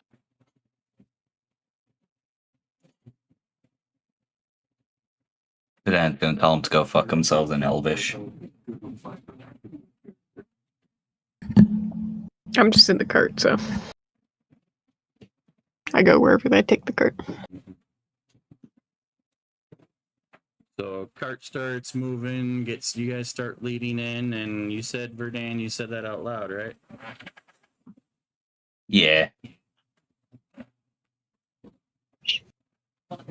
Be open or something. I like that. Yeah.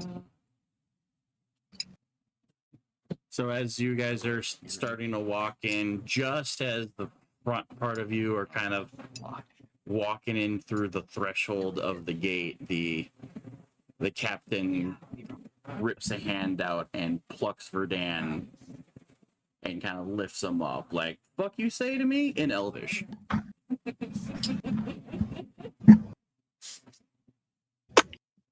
Ishtik, put it down. The prisoner will be taken away properly.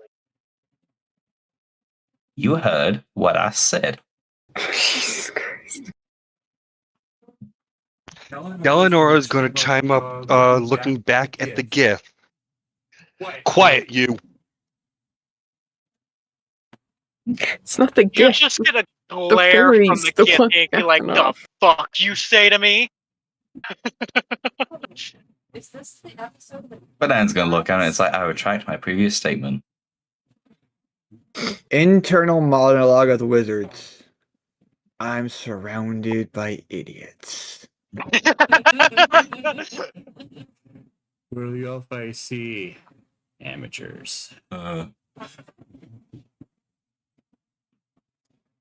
So the bandit that grabbed Redan, kind of like almost like a pistol whip, but with the brunt side of the scimitar, dealing 4 points of bludgeoning damage as like directly to the temple. Like, you better fucking, act up kind of deal. Once you go past those gates, there ain't no coming out for you kind of deal. And tries to remind you that no, you're just a prisoner and we can kill you right here if we want to. But then more curiosity is raised between your essentially polymorphed sorceress and the Gith that are kind of like spatting back and forth. I know Kairoth was staying back with the mule. Didn't think Kairoth was chained up at all. That's a good question. I was close to the cart or near it, just as a place to place me wherever. Mm-hmm. I didn't know where actually to go. So despite the little spat and the kind of like the quit talking back smack, you guys are allowed to pass. And finally, after what a few moments feels like an eternity for some of you just trying to keep the composure, finally get past the gate. And as soon as you do, the gate gets ordered to close, and big old thick, like just walking through the threshold, the gate's probably like 6 to 7 inches thick. Yes. As the gate slowly kick, boom, and finally like seal it out where it's like, oh, those things are heavy as fuck. Well, we're here now. Just a mother from Verdan. I'm going to kill him first. Will you just stay quiet for like 5 more minutes? Alright, but that'll cost you. You just get this side eye. Like, don't.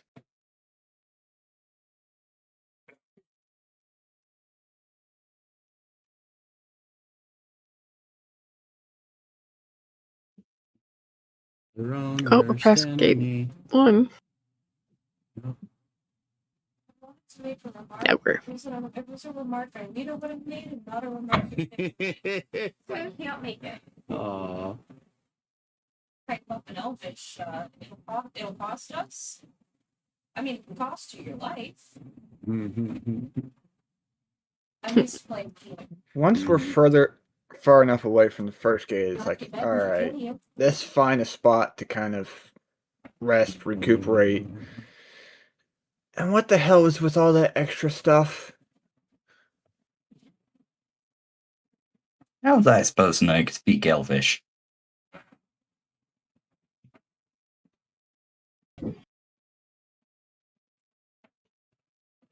Out of character, I mean, he was right. He was more looking at Country's character with that last remark. Oh, apologies. you're Eleanor good. and just look back and quietly go, I'm trying to sow distrust amongst their ranks within the walls.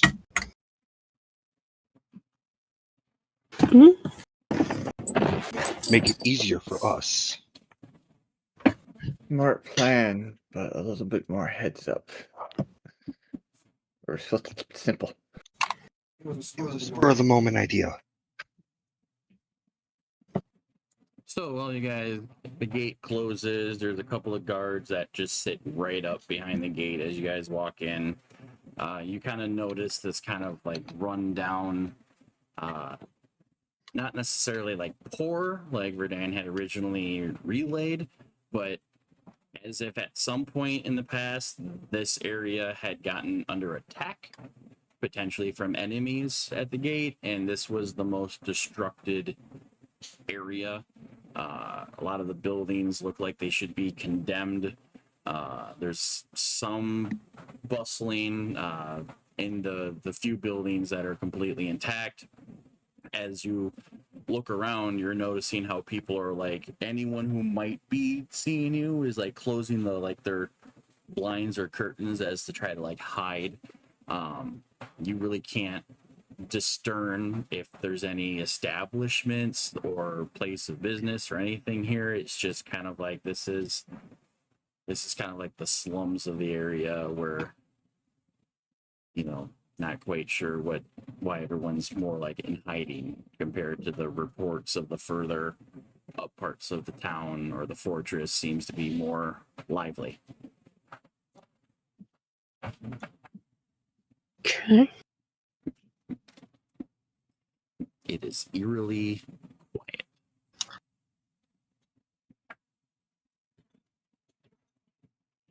I don't like that. Where do we go from here? That's the question.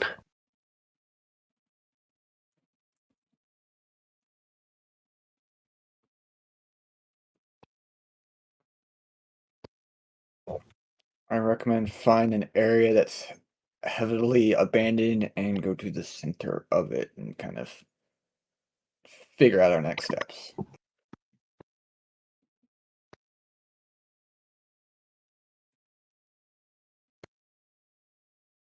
Okay.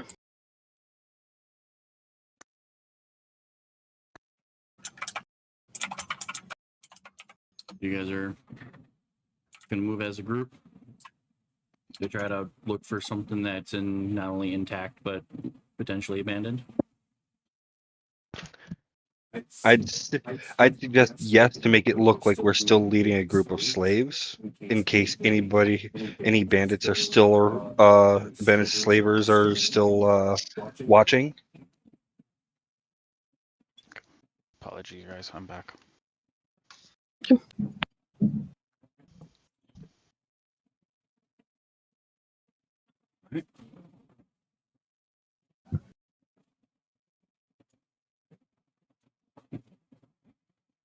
So you guys start moving up through the main road up there, kind of looking around, and places that you're seeing either looks like, okay, there's people inside, or okay, that's not quite a secure spot. There's maybe a building or two where you're kind of curious as how the hell is that still standing based on how much of the wall that meets the floor has been like blown out or kind of just either rotted away or destroyed. Most of the building themselves are kind of cut stone, so even if it does look like it should be not a good place to shelter, it's still kind of, at least some parts of it are still structurally sound. It takes you a little bit as you're kind of slowly meandering up through, still trying to have the look like you guys know what you're doing. Come across a couple of buildings with like low cloth awnings, to which you kind of suddenly hear a, hey, over here. Kind of off to the right, kind of lifting up a little bit of cloth. You see some sort of a humanoid kind of trying to gesture you guys over there. Even though I am still looking like one of the bandit slavers? Mm-hmm.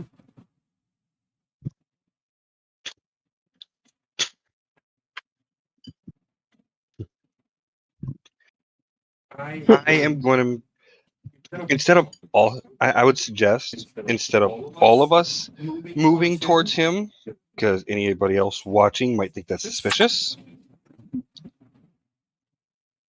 I'm going to basically look at Rick and say, in a normal tone, hold here and watch them for a moment. I'm to go relieve myself. Mm-hmm. Anyone listening would find it very plausible. And I'm going to head over towards the guy.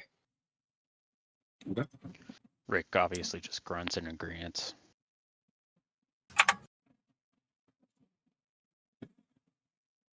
As you start heading over his direction, he's just kind of like, no, what are you doing? All of you, come here. You got to get out of the road.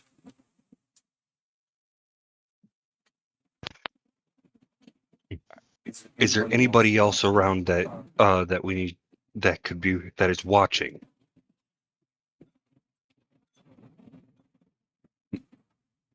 The bastard's got people everywhere, but you don't look like you should be here, so get over here.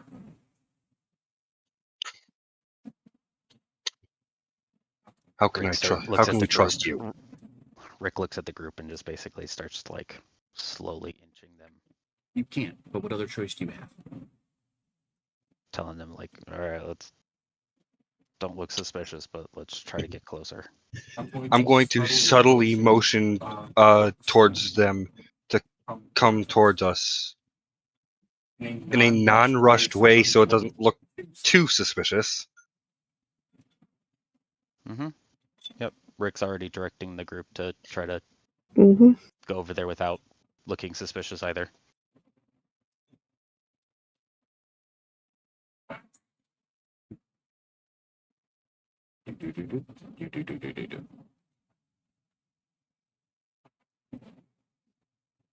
So yeah, the group starts to kind of meander over this way, and the man kind of steps up and pulls back part of the curtain he kind of is hiding behind. He's like, get in here quickly. Come on, all of you. Go. Leave the donkey outside.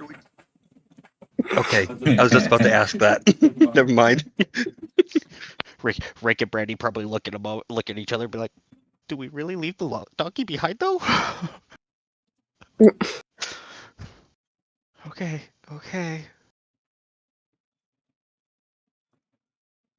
Can't hear you, Griff. Have you ever seen a donkey and a cart enter through the front door as he just walks through? Pretty good argument. Shuffle in. Rick just kind of shrugs. He says, I've kind of seen a lot of shit. Let's just go. Yeah, that's fair.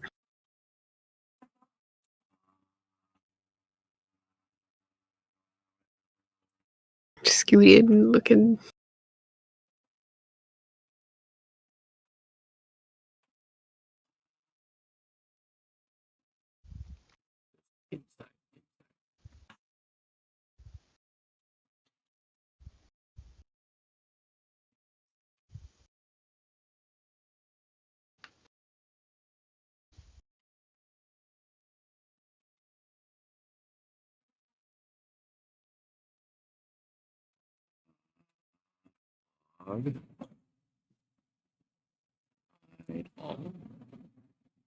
Reveal square.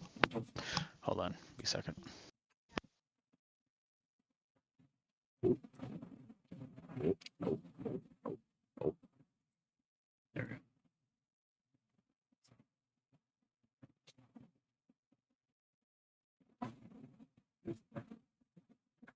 So now I gotta put everybody in.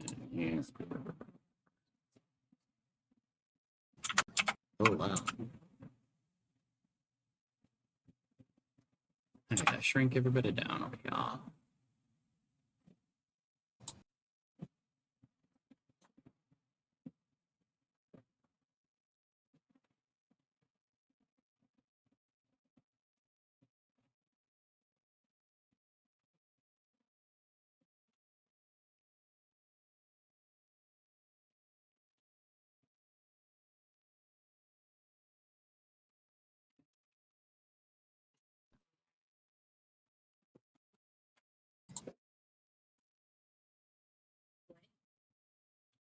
No, you haven't performed surgery on it yet, have you? Huh? The mouse. Have you performed surgery on it yet? No. Well, tried to. But you're asking advantages. That's not. Size. 1, 2, 3, 4, 5.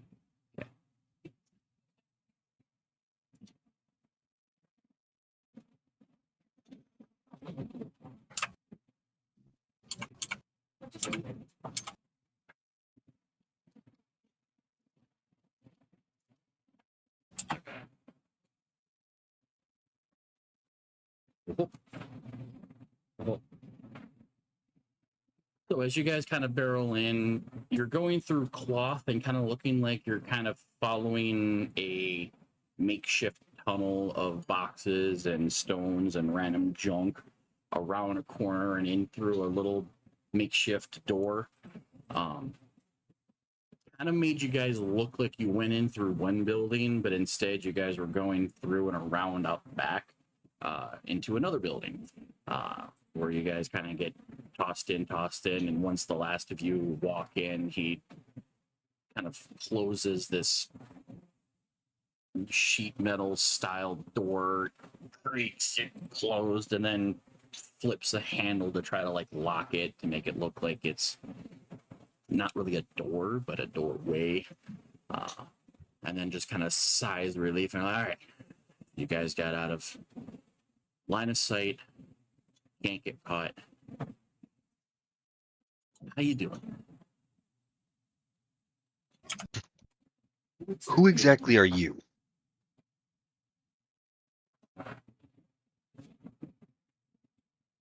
My name is Kalinor. Kalinor. Okay, what exactly are you doing?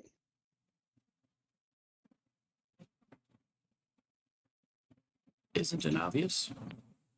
I'm helping.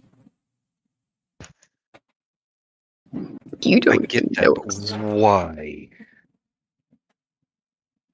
And how did you come to the assumption that we don't look like we belong here? Oh, please, I've seen you guys come in and I've seen you guys come out. You are the only group I've ever seen that looks like you have never been here before. Doesn't take long, doesn't take much for someone to realize that y'all don't belong here, and so you're obviously up to no good, and thusly you can't get caught.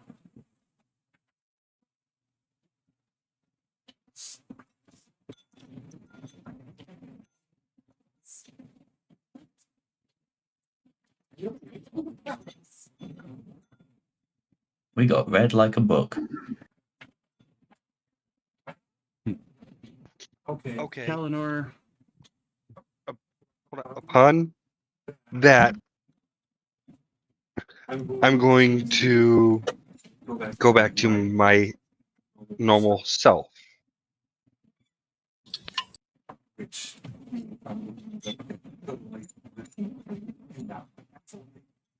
I know what you meant. Thank God for that. Well, that is no stuff. Mm-hmm.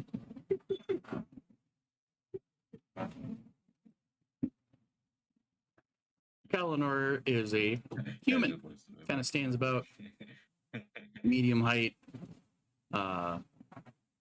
Starting to like gray in spots. His beard is kind of patchy. Kind of lengthy and kind of scrawny at the same time, but just looks like he's one Red Bull away from kind of going, okay, bye, and be gone. But because of his kind of like generic look, for at least the majority of you, actually, let's do a group perception check. Okay.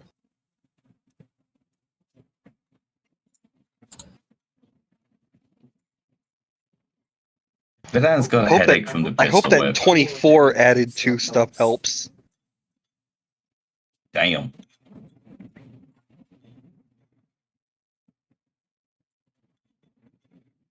See shit but the inside of your helmet. Why that bad?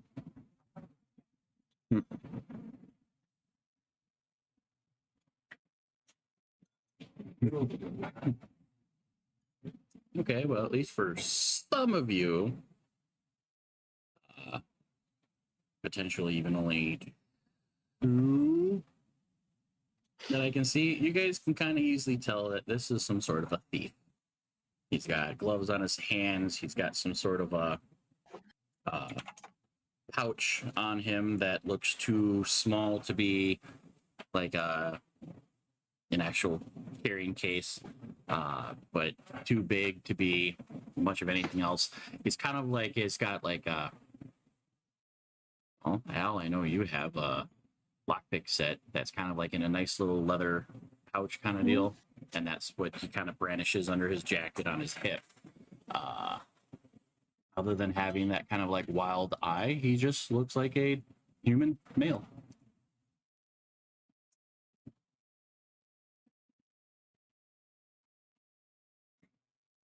Okay.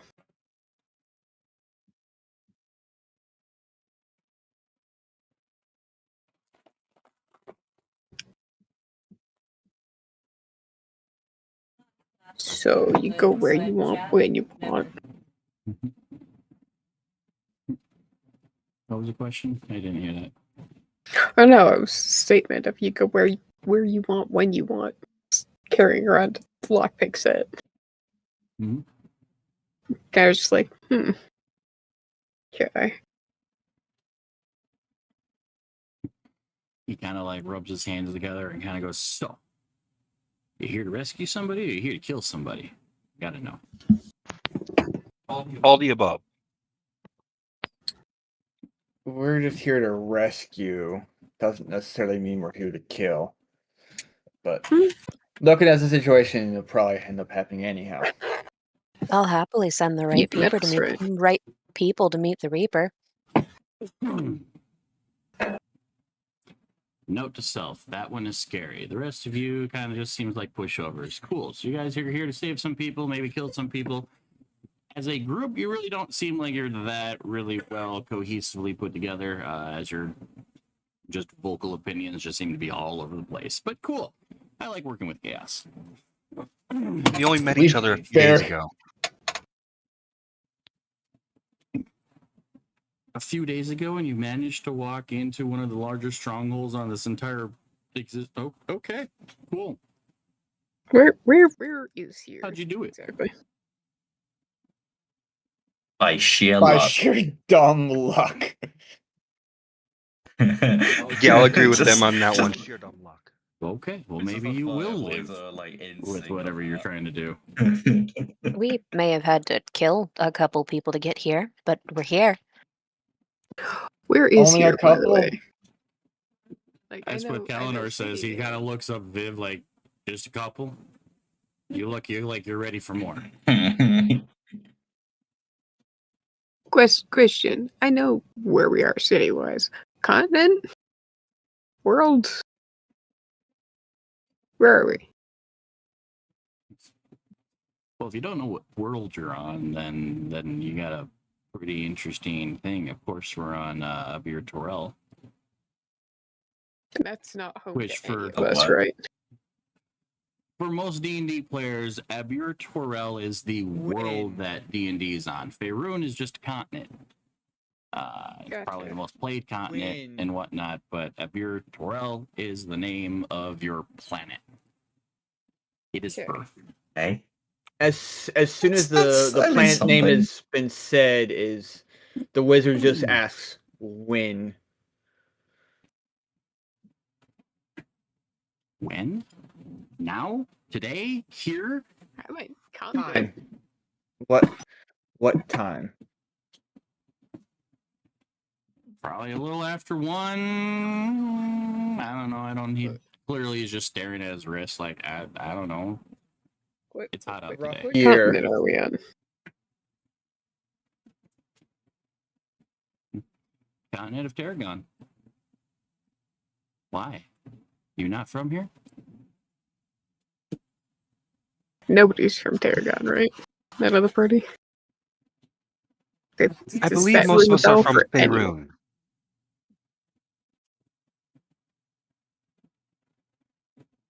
So, where are you from? Faerun.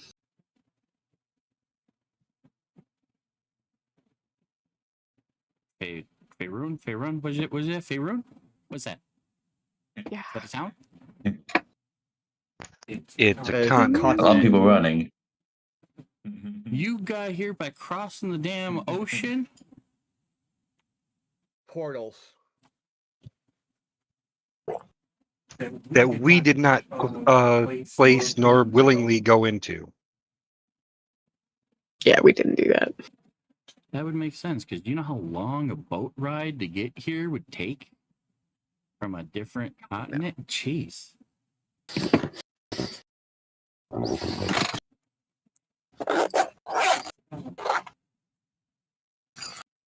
Okay, so He starts kind of like walking around, checking you guys out, especially how Delanora reverted back to normal form. Is just kind of like, okay, so you guys got some skills and interesting, and every once in a while just keeps looking at Viv like, okay, just gonna step over here. It's fucking Batman. So Perched in his chair like he's fucking Batman. As long as it works. probably also doesn't know how to get us back. Sorry, I got a little distracted with Al Country sitting in his chair. He is like standing on chair, Perched like in his chair like he's Batman. I'm scared to ask and to see if I can actually check it out now because I'm worried he's gonna fall. no, he's completely balanced and whatnot. He just kind of looks funny. But he says it helps his hip, so I'll let it be. All right, so yeah, he's kind of like pacing around and whatnot and checking out some stuff and sitting there like, all right, so who are we here to save? That Who are is you? From people the from the Oasis. Oasis.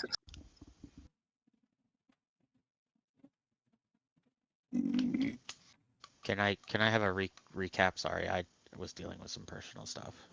Dude grabbed Right. us off the street and basically was like, "Y'all look like you're not supposed to be here. What the fuck?" And more or less, he's part of the resistance in the city. We are in a, Okay. we are on a different continent. It has just Yeah. been confirmed by this guy as well. Could we get the name of that continent typed in the side chat so we can make note of Tarragon. it? I'll type it quickly. So okay, so guy, part of resistance, brings us Mhm. in. Oh. Correct.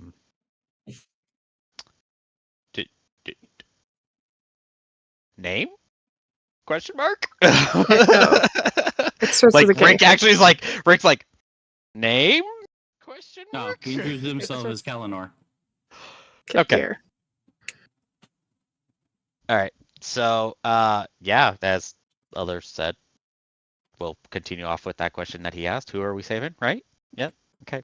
I'm caught up. Yep, he just kind of looks like maybe mid-30s human, kind of scraggly looking, who's got kind of like the appearance where nothing really stands out.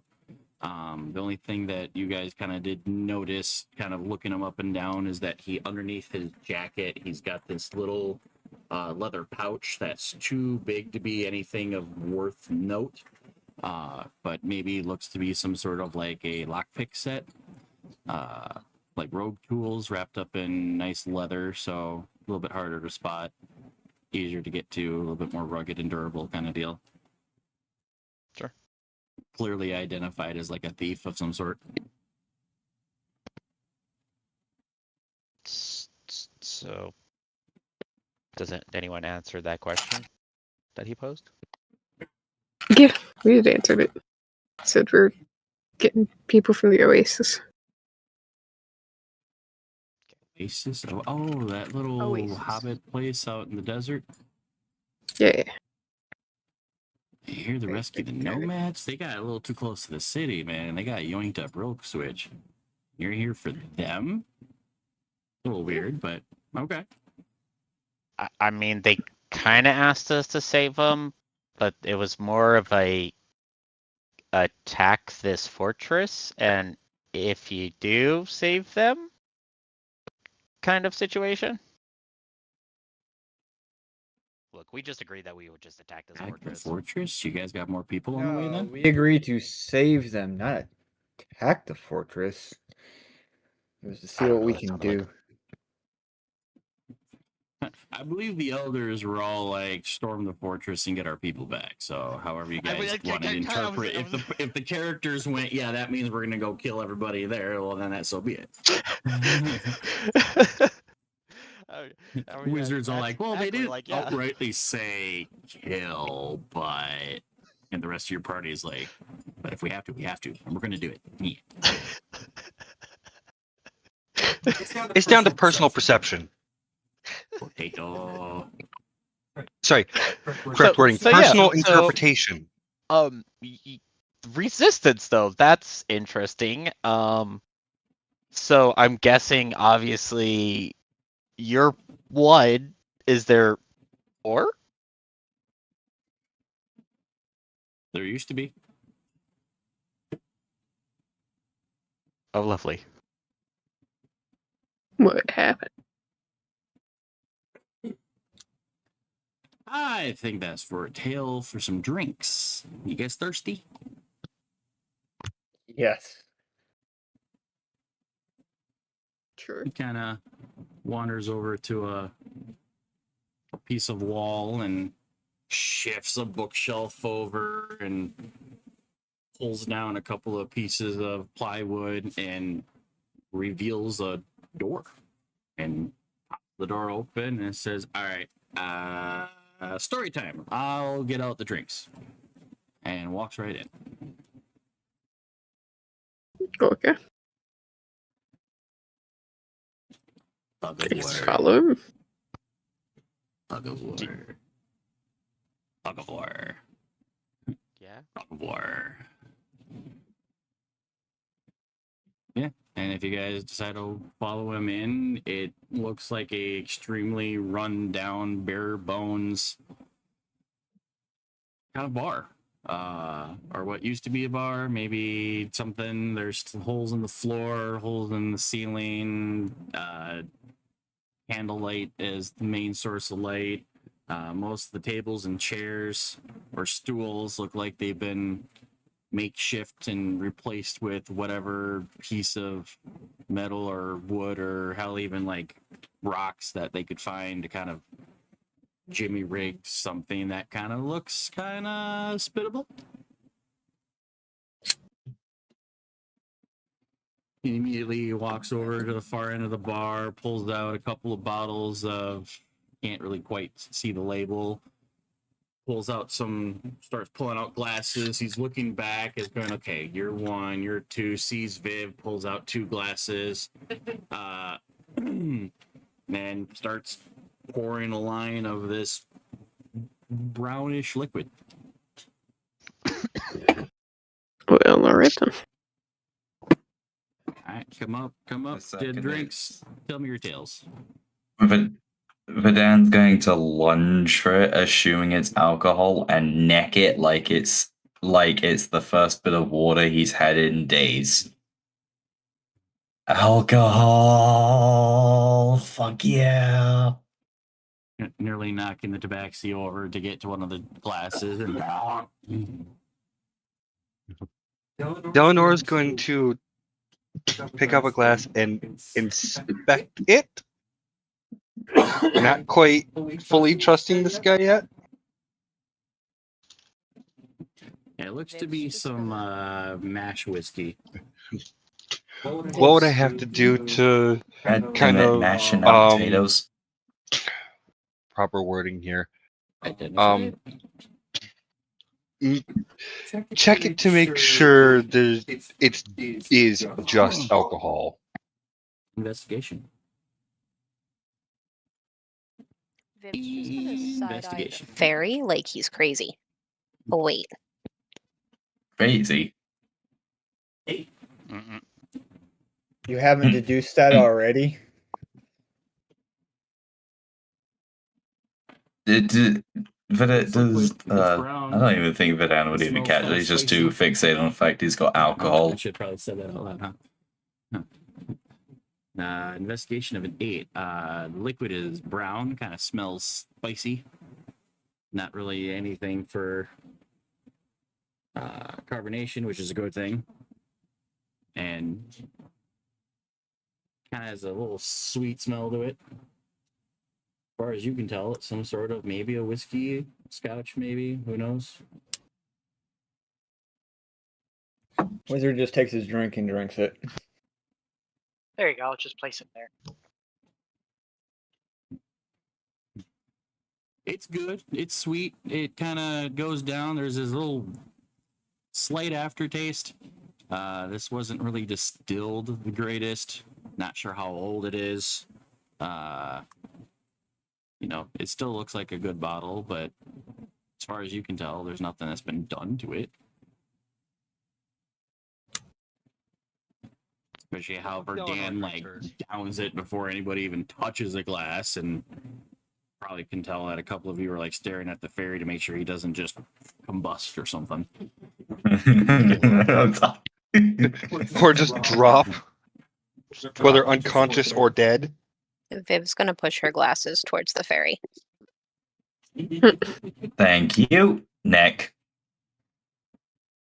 Kyroth is just gonna stay Hey, Daniel. Constitution saving throw, please. This is the good elven whiskey. Doesn't have to be good if you're throwing them back at that rate. Oh, motherfucker. Do you know what self-control is? It's Clearly Daniel. not. He's No. a fairy. He's an artificer. Whoa, whoa, whoa, whoa. Exactly. I've known some artificers that have had self-control, okay? Not You this threw one. a dragon into a pit of magic. Yeah. Pre-planned. It was pre-planned, okay? Replanned for the sum total of 10 seconds. Is this the one I'm thinking about? Actually, no. TV just gave me the God opportunity. dang it, I was trying to figure out. It was some all. way to take It was. It was Mm-hmm. almost such a good roll. Then it just rolls over to the 3.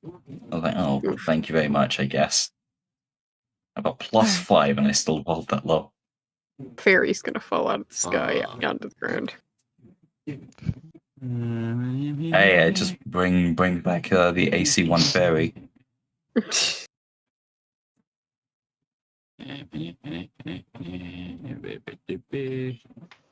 Where is it? This one? I get the feeling this whiskey's going to be spicy. To find out. You think? No regrets. No regrets. Yep. Perfect. I don't know who hiccuped, but we're going to be doing that soon by the sounds of it. That was planned and was- on purposely acted. I give it a 10 out of 10, hiccup wise. I had one at one point. I'm just waiting for the DM of Doom. No, it's not. I had a table.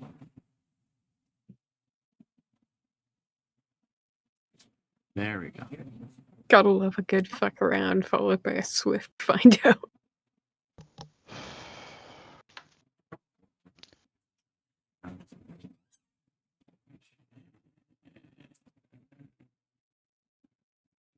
My actions have consequences. Ew. The fact it's so silent scares me more. He's reading something. I can see him Yeah. mumbling it. He's searching for something. I had one though. That's the The drunk problem. table. Unless it's on my phone and I didn't. I think put he it on. is. He has one. I know he has one. Yeah. I Because wanna we've say used it in the something you sent past, me. I think, on like Let me Saturdays. check my Mhm. gallery. Yeah, when my No, he also character's used it brain for Monday with Yeah. Perma deciding he was gonna knock back a bunch. Johnny Everything never. like I don't it. think Johnny ever touched that fucking What? drunk table. Oh wait, no, he did once. I think he did once. With Yeah, no, Johnny Decaying. and I did. Unfair. I Wasn't, still remember one That's the time. time I also tried to do a drinking contest with. So who drank their drink? Oh boy. Nope. Nay. Delanora I did. drank twice. Rice. Oh boy. It's like the wizard, the fairy, And the the sorcerer. sorcerer. If he actually ended up pushing 2 glasses at Viv, Viv pushed 2 glasses at Verdan. So Oh. technically Verdan would have had 3. 3. Yeah. Okay, then Oh, yeah, Verdan fuck. definitely would have had Mine's just sitting 3. there. Our fucking artificer is out. Androna's been doing the trace finger around the rim of the cup, but not actually drinking it yet. Rick's just not even. Rick just didn't even touch it. It's just still sitting there. For those that drank, I need a D100. For Verdan, I need 3 rolls. Okay. This is strong shit. Yeah, I'm getting that impression. 29. At a 224. I don't mean Okay. He really wanted us to tell our stories, didn't he? Damn. Oh wait, I accidentally rolled 4. So I don't know No, if you you just said, want to like- disregard the 3 or if you want me to roll another set of 3. I just wanted 3 rolls. Holy fuck! 3 individual rolls. Yeah, that's what I did. I did 3 separate D100s. I got an 82, He meant a 3 40, and then a Yeah, 99. 3 separate ones on the deal. You did 3 D100s. Oh, I thought that's what it was. Like, because I thought it was like everyone do. Wait, I'm confused because I heard He you need a needed 3 D100 separate and then. ones for you. Oh yeah, that's They're not what separated out. Okay. Yeah, but I Okay, can I'll- highlight it and it'll tell me the 3 rolls. So, It was an 82. this stuff for 40, those and that then- drank isn't the human stuff. It's not makeshift elvish stuff. It is some really, really old dwarven whiskey. Oh. It's that good shit. It's the stuff where if you're not accustomed to it, just one shot will knock you on your ass. So, Eleonora. Ah. Man, if only Church was here. How fucked up is fucked up?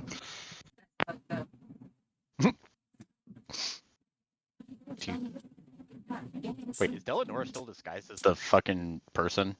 No, she dropped that. No. Okay. Thank you. Yeah, when we got into Mr. Resistance Man. Verdan's Out of old a boss table ranky of dwarves. 5, 1 to 5, how drunk you are a 2. Yeah. You recall a heated debate on the morality of dragons with someone who truly knew their stuff. You might have learned something new, or maybe you were just drunk.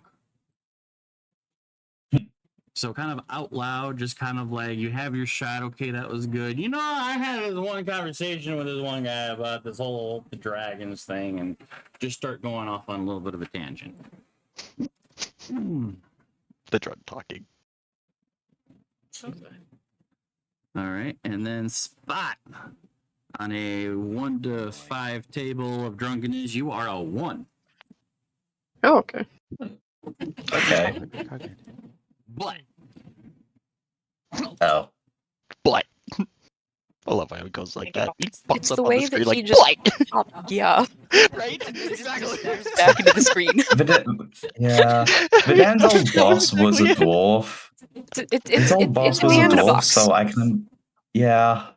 His old boss was a Schrodinger's dwarf, DM. so I've got. You can just imagine the sheer look of, oh, I've made a mistake.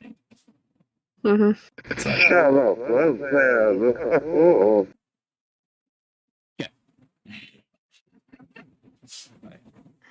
But at some point during this conversation, because you guys were supposed to be telling your story to him at some point, when it becomes your turn, you remember that someone claims you showed them a sketch of a secret room that can open a portal. You don't remember it, but maybe you still have the drawing.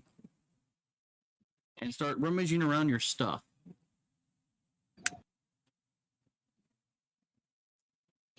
You're not going to find anything, but you think you do.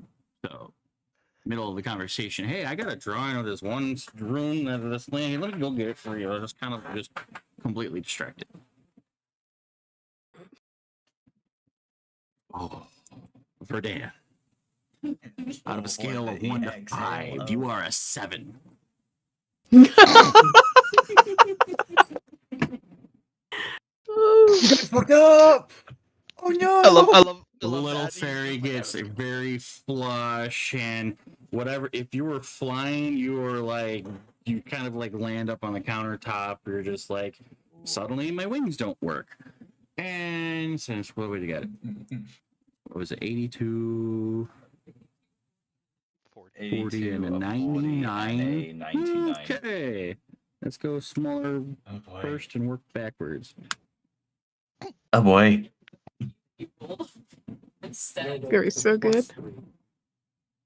You did such a good job, 3's Daniel. not that as good. All right, so with the I've 30, got no regrets.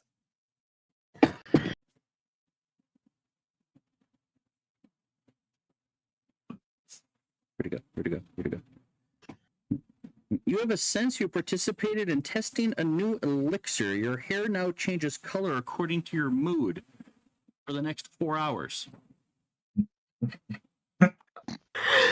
So this bright orange hair that kind of looks like it could be on fire anyway starts going from this like yellow to red to maybe a blue for a second, back to green, over to blue, back to red.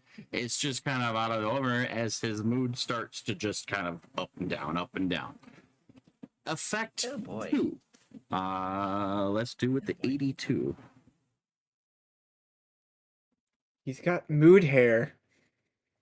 Uh-huh. Oh my god. I'm a You lava randomly have a thought that someone convinced you that you are the rightful heir to an abandoned tower. You have a rusted key and a map to prove it, even though the map is just handwriting scribbles of circles and nothingness, and the key is this screw that you found in the bag of junk. Effect 3, the 99. No. Oh no. Oh no. Oh no. So good. I've got no regrets, but oh no.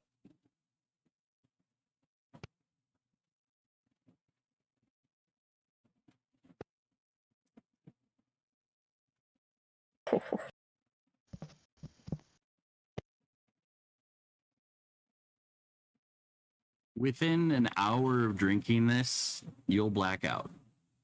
And when you do, and wake, you open your eyes and believe you won the local lottery last night. Your prize is a barrel of the finest ale and the title King of the Party for a week.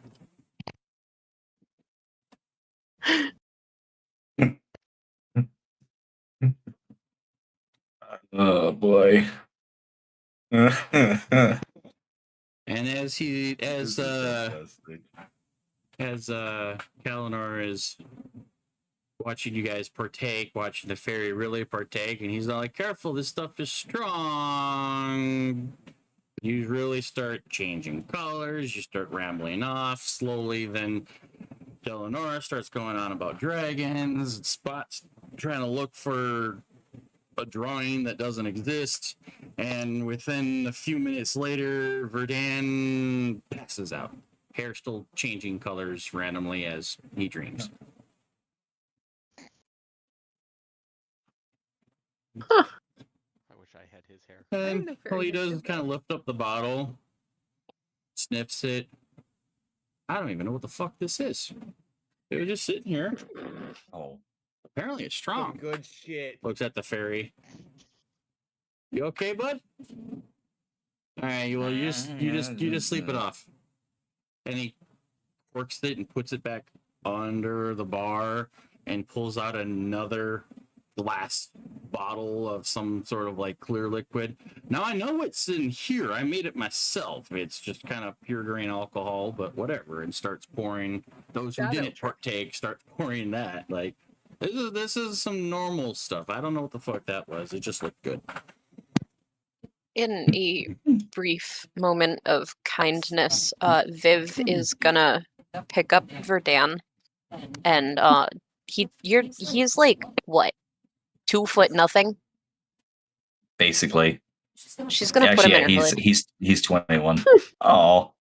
She's gonna put him in her hood. Oh. And she's just gonna like make sure that the hood is like snug at her shoulders, so the fairy can just, you know, sleep and not be on the bar. I don't know. My character is partaking in the grain alcohol. Characters like that I know. That I know. Still not touching. Yep. No, we'll get some of that grain alcohol as well.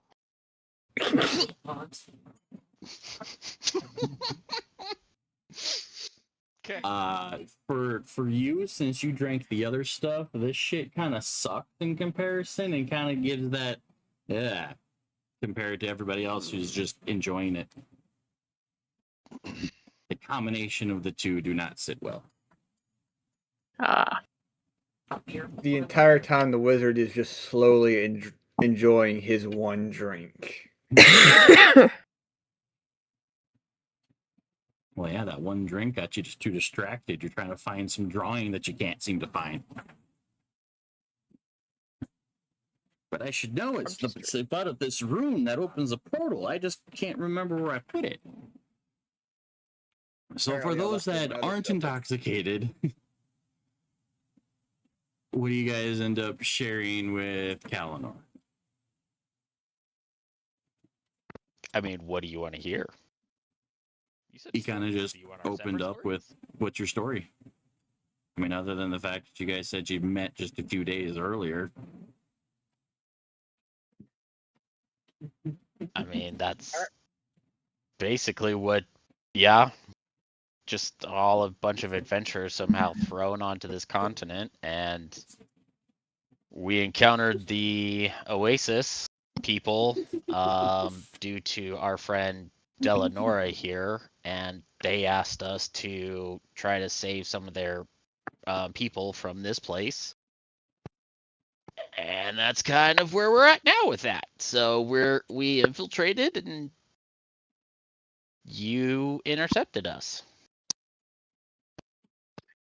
Kyroth is going to use give a mostly question with the bit. What? He's going to look over at the bartender or asking the mail and go, Sound far away. Perma, you're Nobody can really really hear you. quiet, Bubby.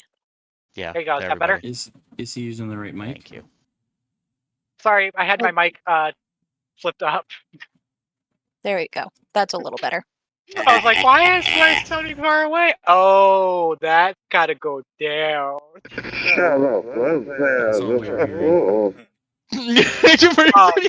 Yeah, that's actually pretty accurate. Sorry, I can't even my lie. ADHD brain just decided to You're break on good. me. Alright, so what's Kyroth up to? Kyroth is just gonna look at the bartender, kind of tilt his head as he looks at him. And he's gonna say a puzzling question that I know he'll get a what the fuck from, but he's gonna look at him and be like, "Can I pluck something from the shadows in this room?" Yeah, my shadows. Are you sure you didn't have any of that? I guess not.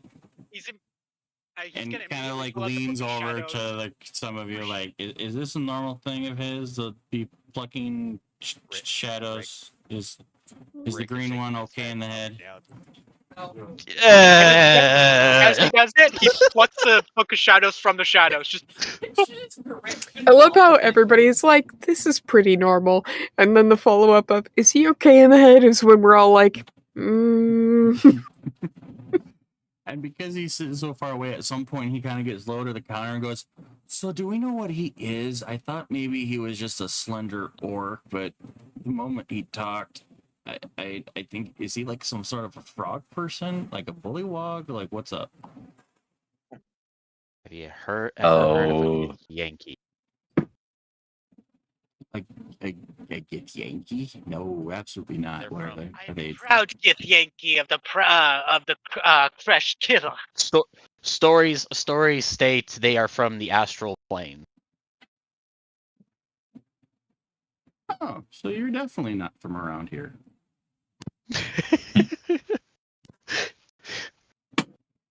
I mean, then again, I've never heard of this Faerun thing that you guys were talking about, but sounds like it's really far away. Yes, probably.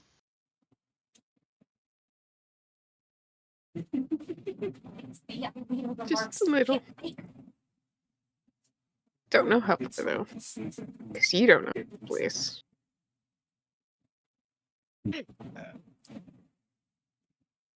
So You might have gotten a kazoon tight from the bartender. Mhm. You're talking about this crush. Okay, kazoon tight. It's not. You still look at him like, what? A creche is part of my. Oh fuck! I can't think of the Bless term you. anymore. He explains what the creche is, and kind of stares at him. At least for a while, every time you mention crush, he gives you some sort of like, bless you, kazoon tight. You know, have a hanky. Thinking that you're sneezing, not understanding that it's a word you're trying to tell him because he's never heard of it. He just gives up, starts reading his book. Just, fuck it.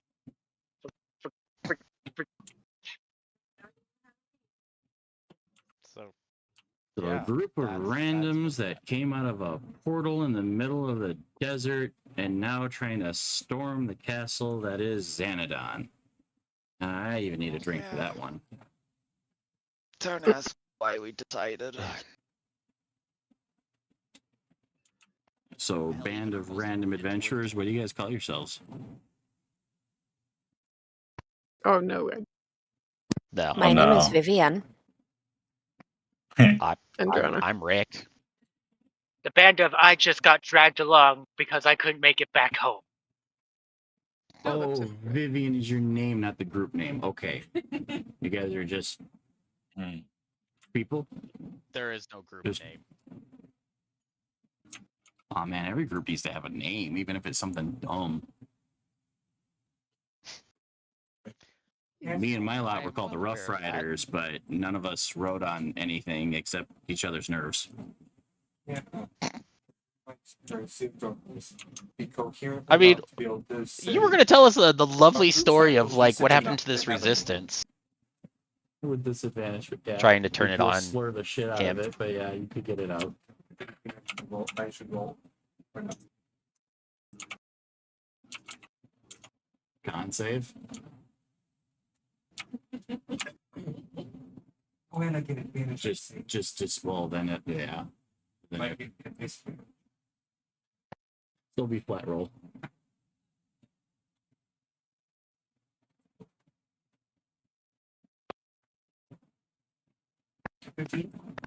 Yeah, you'll manage to get it out.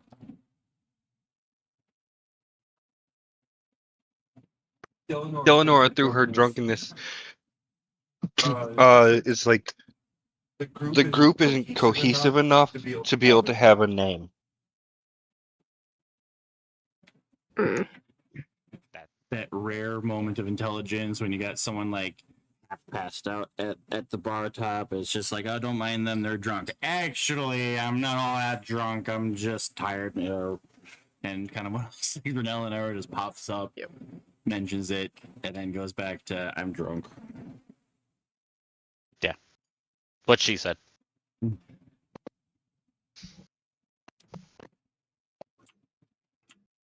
So the nomads, what do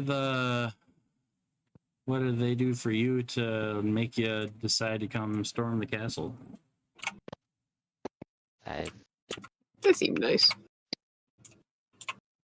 A lot of them, I think, just agreed just because the group seemed nice and they saved us from the desert of wandering around randomly trying to find a place. So we thought we'd. Yeah, I met one once. Saved my life. Got kind of pulls up his shirt and you can kind of see a scar. You know, got stabbed by one of these slaver fucks and threw me out, left me for dead, and I believe his name is Trot or something. But then I caught word a little while back that he's in here, so I showed up. Been trying to find anybody to help me, help them, and was monitoring everybody that was coming in and out. Most of them were sending troops out to go and find people or bring back equipment and stuff, and first time I ever saw a group come back that didn't immediately run ahead for the bars in the next area. You guys looked lost, so I'm assuming that you guys were good, and I gambled well. Yes, you did. The other thing is, though, is since we are not of this realm, what is going on here with the slaving? Maybe you can give us a little rundown of the whole situations here, since you seem to be pretty knowledgeable. Oh, Xanadon was a nice military fortress, kind of like the defenders of this part of the continent. That was before the catastrophe that turned a once luscious land into a barren desert.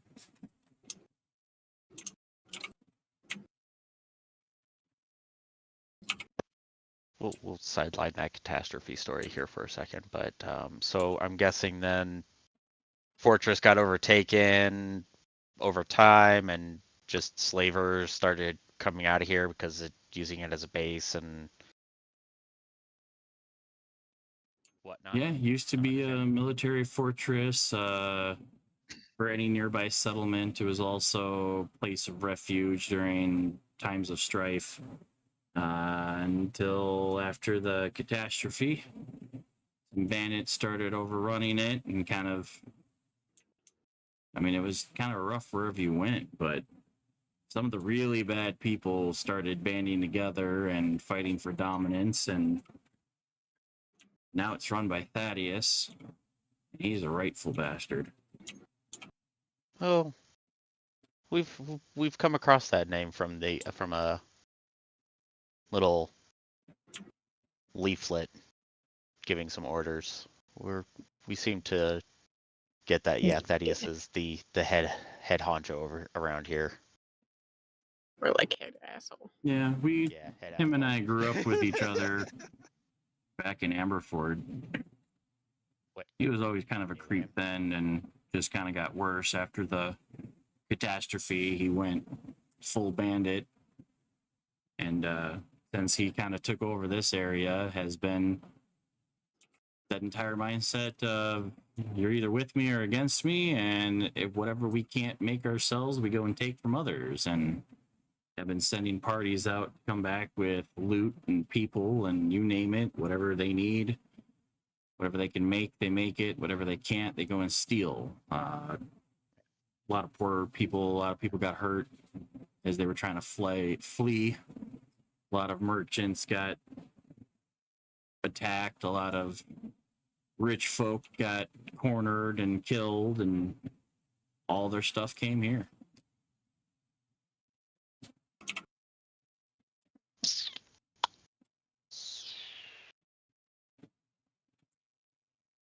Okay. So It's like a really bad pirate crew, but on land. yeah, which all held up and heavily all fortified and armored up, and a lot of them basically almost a fucking army.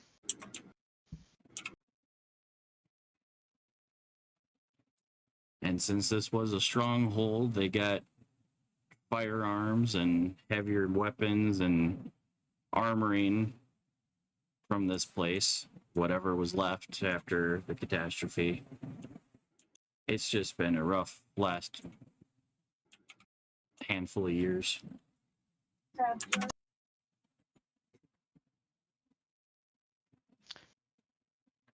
And your story of coming in here was because there was also a... You came in to try to help save somebody too, but like... Did you come up? You said something about there was a resistance and that what Yeah. happened? Like... There was a small resistance. There were 6 of us. Ironically, we called ourselves the Rough Riders, thinking that we were cool and whatnot. But once we infiltrated in, making ourselves look like merchants, with the majority of us hiding under blankets on a cart, for a while we did pretty well, sneaking out, trying to help people, try to free people, right the wrongs. But eventually Thaddeus caught up to us, and one by one they were killed. Last I checked, I was the last one.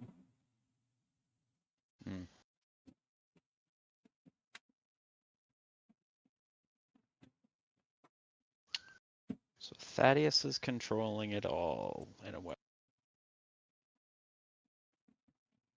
So take out Thaddeus, take out structure. Take out Thaddeus, the whole bandit camp starts to go into chaos because there's no one to give them orders. They'd all be vying for their own power.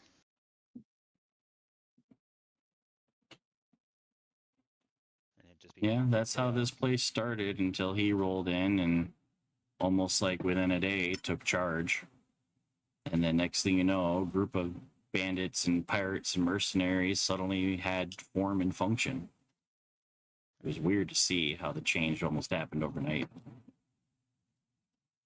He probably was a very charismatic person to be able to command bandits like that in a quick change. Mm-hmm. Yeah, but don't take that for granted, too. He is one ruthless motherfucker. If he can get his hands on you, he will run you through without a second's thought.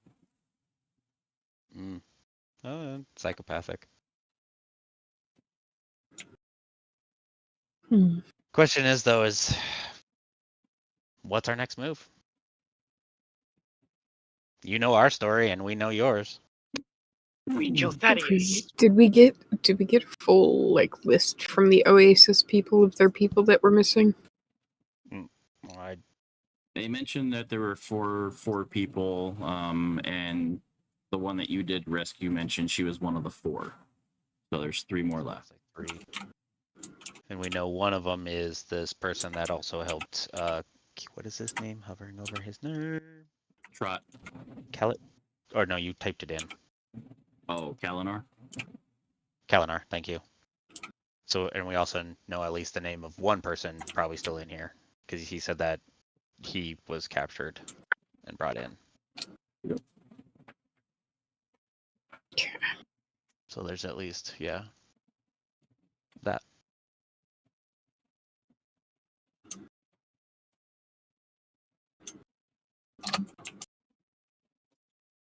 Well, if you need a place to crash, you can always stay here. If you don't fall through the flooring, there's what's left of beds upstairs. And I brought you in next door. Building on either sides of us are all condemned and abandoned, all boarded up. So if you were followed, if you were spotted, they'd probably try breaking into next door before actually finding you here. Just don't do anything crazy like start a fire or anything that will give away your position here. But as long as you can do that, you're pretty much safe. As he kind of gestures around the bar, all the windows and doors and whatnot have been boarded up, blocked, or either been smashed and kind of positioned over. The candles don't give off a whole lot of light, but just enough to where around the bar you can kind of see. And even behind the bar, there's a bedroll on some 2x4s, kind of like a makeshift cot. where it kind of looks like that's where he's been sleeping, to try to minimize his presence to anybody that might be in the area. Yeah, we gotta figure out where the donkey and the cart are gonna go. I mean, we could just let him go. The main reason we had him was the ruse to get him here, but Not But it's just also the really nice ruse, to but that carry was around shit. carrying our food and our tents and It was carrying all of our crap for the party. Like extra that's stuff. technically the party loot. Any of this said out loud? Yeah, actually, that was me questioning it out while you were explaining it. So I didn't want to interrupt you. So Well, with the buildings on either side of us kind of abandoned, you might be able to try to sneak them in there and keep it boarded up, just so they're out of the road. I'm pretty handy myself. I've got this building kind of down on lock to where the little entrances you guys came in would be too small for them to try to squeeze in here. Maybe the donkey could come in, but you'd have to break down the cart to get it in here. I mean, we couldn't. Wasn't most of our stuff in a trunk? We could just take it off the cart, I guess. So that'd probably just be whatever seems feasible. I don't not gonna get distracted too much by it. 50 or lower, I pass down on the ball. 51 to 100, I try to stumble my way up the stairs. Okay. I'll allow it. Yeah. Give me 100. We'll see what happens. Delanor stands to try to potentially do something. the drunk lady's attempting. Barely. Delanor starts walking, stumbling, hitting tables, knocking over chairs, but heads over to what she can identify as a set of stairs right after Kalinor is like, there's beds upstairs. Yeah, cool. Let's go over there. And stumbles her way to the stairs. Don't need to roll stuff to see if I can make it up the stairs. So she's going to bed. Got it. I'd say give me another 100. Rick was, I guess, just gonna go take care of the donkey and then bring the chest in. Okay. Okay. Yeah, and both Eddie and the chest could probably be in the other room where you first come in, and there's a fireplace that kind of can be accessed by either side. So when there's no fire, there's a hole in the wall. So, yeah. So, okay.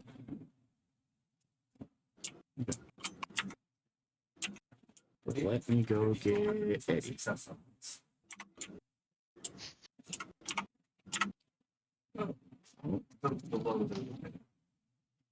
Oh, I know. You. No. Who's stairs? Let me make them low. Come on. So I would say as Rick steps out, grabs Eddie, kind of guides, kind of a little squeezy, but guides the donkey into that other room, managed to get the door shut, goes back, or before you go back out, or after you go out, and grab the chest of stuff, flops that down. At least then now all of your stuff, besides maybe the cart, is inside. And other than the fact that the cart was kind of makeshift. Is the door to the bar and the other room closed? Because what Rick is going to kind of do is to make this go faster with the chest is he's going to kind of like pseudo scatter, and one's going to pick up one side and one's going to pick the other and just like bring it all in. But he's going to. Oh yeah, that you can go ahead and close that door when you try to go out, and then the only door that you're opening, so then whatever light and noise is coming in and out of the bar doesn't go into that other room. So yeah.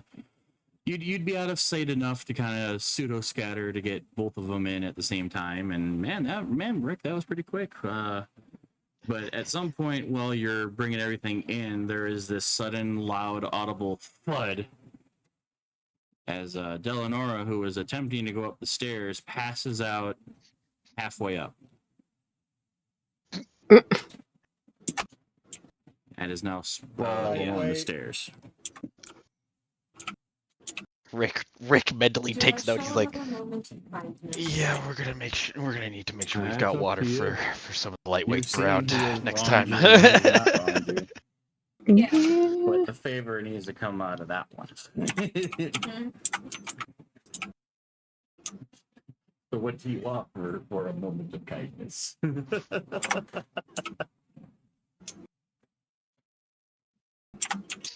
So, anybody doing anything? No. Okay. I can't Rick, pick him up. Rick, So, Rick, that's not gonna- Rick actually comes out. Yeah, Rick comes out of the room just like quickly, shortly, moments later, and he's like, "No, don't worry, don't worry. I got it." Quickly goes over and helps Delanor up to the stairs. Never mind then. I guess Rick's got it. What? Cool. Just can't hold her alcohol, huh? It's fine. All right. Very. So yeah, Rick comes in and then immediately goes over to try to help Delanor up. I have a +2 to my strength modifier, so I mean that's fine, but there's like 6 other people. But yeah, that works. So then you get her upstairs and attempting to try to find a bed. Yeah.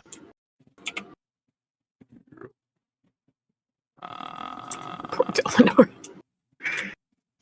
Look, Rick is one of the types that he knows what's going on. He's going to facilitate and make sure people are okay. Don't need any problems happening. Yeah, but that's not the point. What's the point that there's Even if no one is jumping up to immediately help.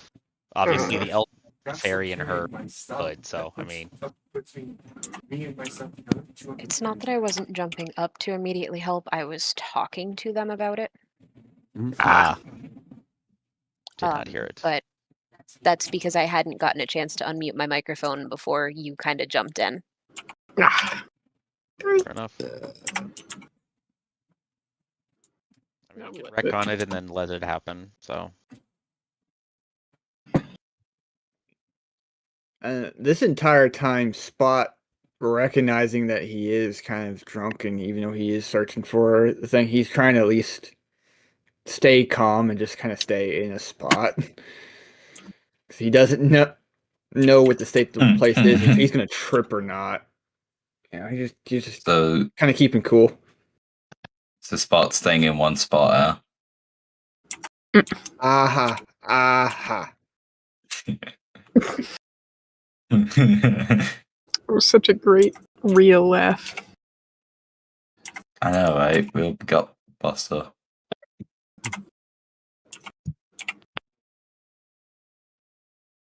Yeah, upstairs there's a little room, but off just on the far side of the staircase over here, you see a door.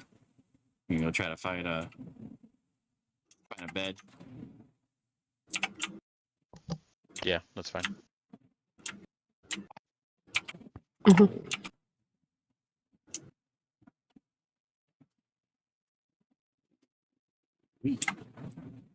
Look at your first bedroom. There is a I mean it.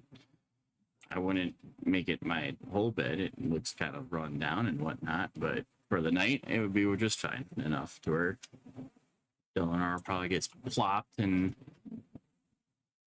sleeps out the rest of the night, fully intoxicated.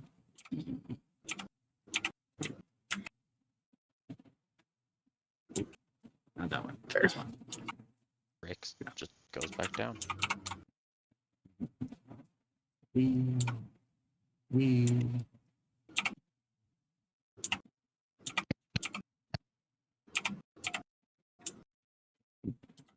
Bert comes down the stairs. Kalinor is like, that one good up there? You guys good? Thumbs up. Yep. Alrighty. Well, I would say, especially now that I unintentionally made part of your party completely fucked up, You guys are welcome to rest here and try to continue a bit in the morning or later tonight or whatnot, however you want to do it. Still kind of early in the afternoon to where 8 hours would just make it even or nighttime. But he does offer that he knows a couple of little hidey holes and ways to get in and around, but to get through the gates, you got to go through the gates. He hasn't been able to figure out how to get past those. The Xanadon is very built like a bottleneck fortress to where places where he probably could have tried to weasel in around gates just couldn't happen. Either there was just too much stone, couldn't tunnel far enough, or anyone making the attempt got caught.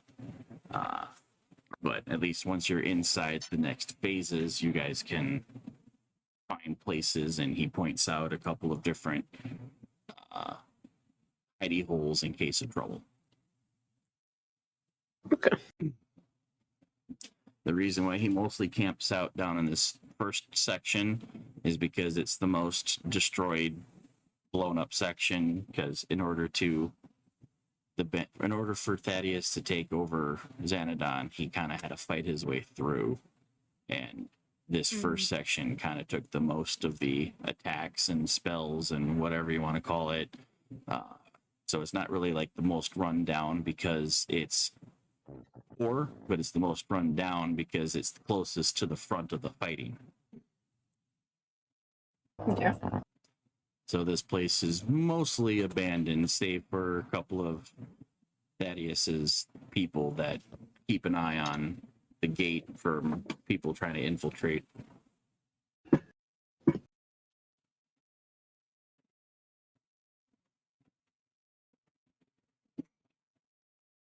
So that all being said, what do you want to do? Okay.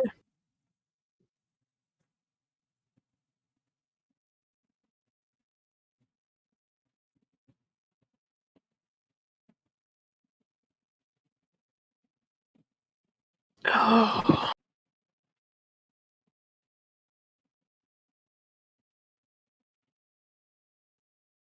Okay. Hey, Jenny. We made a potential friend, Johnny. That's good news. Is it the donkey? Okay, we made 2 friends.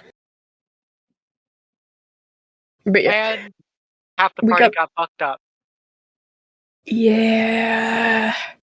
They were offered drinks. They were not aware of how strong said drinks were. And Vidan knocked back 3 of them in quick succession. And is now napping in Viv's hood. And Eleonora attempted to get up the stairs and did not succeed. I think the wizard is the only one who hasn't completely biffed it and or just passed out in some way, shape, or form. Yeah, the wizard is the least drunk, but he's at least smart enough not to do anything Kyroth has never strenuous. taken a drink at all, so he is probably one of the few that has not drunken anything. Swear to God, if Badger put a sewing machine on the top of the stairs, I wouldn't be surprised. I wouldn't put it past him. What the fuck? Where were you 3 minutes ago? Enemy. No comment.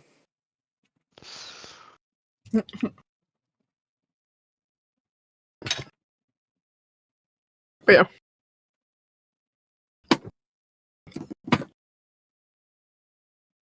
So yeah. The wizard now is at least drinking some of his water.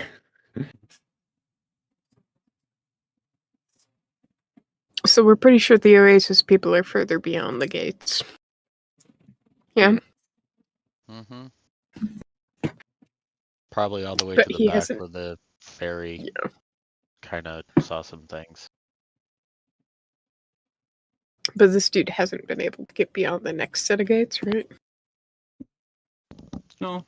So He's him and his crew in some way, shape, or forms have made it all the way up to the final area.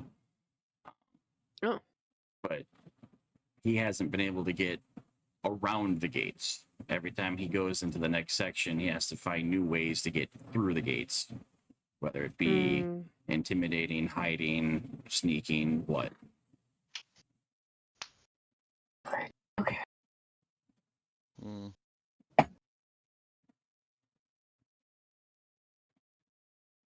And he also, informed us of some hideaways and sneaking spots in the current area that we're at to help us basically just stay hidden as best as possible. But yeah, that's as far as we've gotten so far.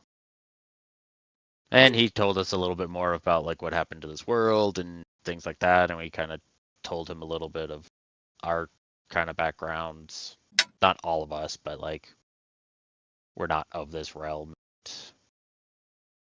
Slightly some reason why Fully we're open. confirmed we're on a different continent. Yeah, continent. Don't even know how far we are from our OG continent because this guy hasn't even heard of the place we're from. So, Yeah. I mean, you could just be dumb. true. Possibly. Not Well, everyone's that well is versed in plausible. geography. Yeah. This is true. Actually, this is also a question for the party. Next shopping spree, can we all find armor for the donkey? Yeah, We there was a add. character clearly. So, but Why not? anyways, Ask for on. that's where we're at. So I think we were trying to figure out what people were wanting to do while this downtime and such. Yeah. I say we kill Danclad or Danderson. Thaddeus. Bastard guy. Yeah, we'll kill the bastard guy. Anderson.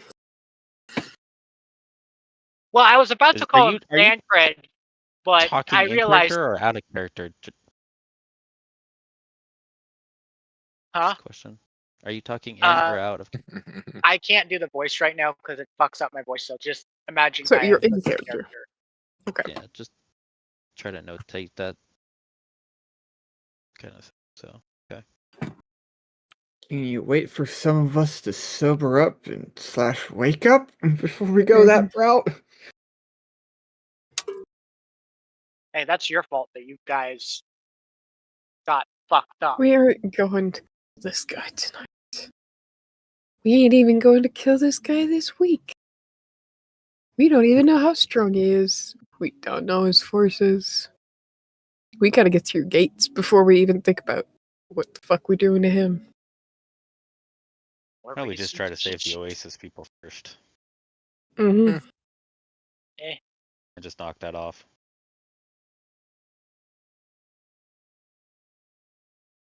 Johnny rolling a D100.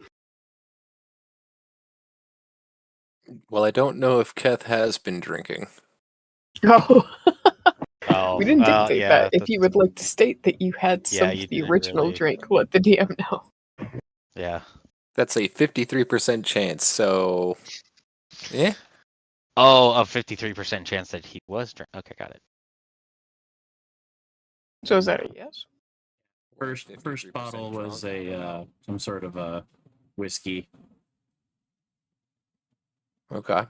that he would have poured in shots and handed off to people. Verdan had 3 glasses. Mm-hmm. And is now a mood ring that is asleep in Viv's hood. It comes in pints. Oh boy. Oh boy. Oh boy.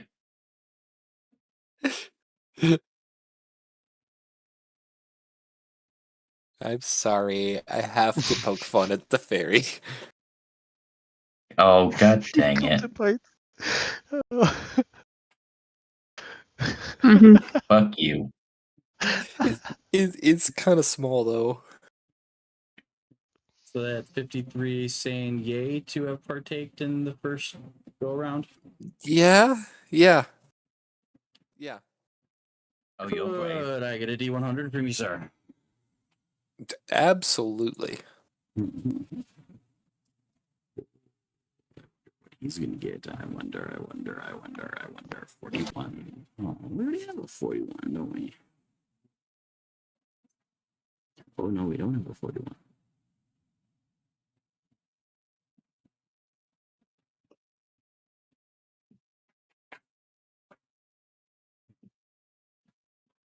So originally, when you guys all come in and sit down and start getting passed out shots from a bottle that has no label, the monk does decide to partake with some of the others. You find yourself out of 1 to 5. You are a level 1 of drunk. Okay. Not that bad, but could be worse.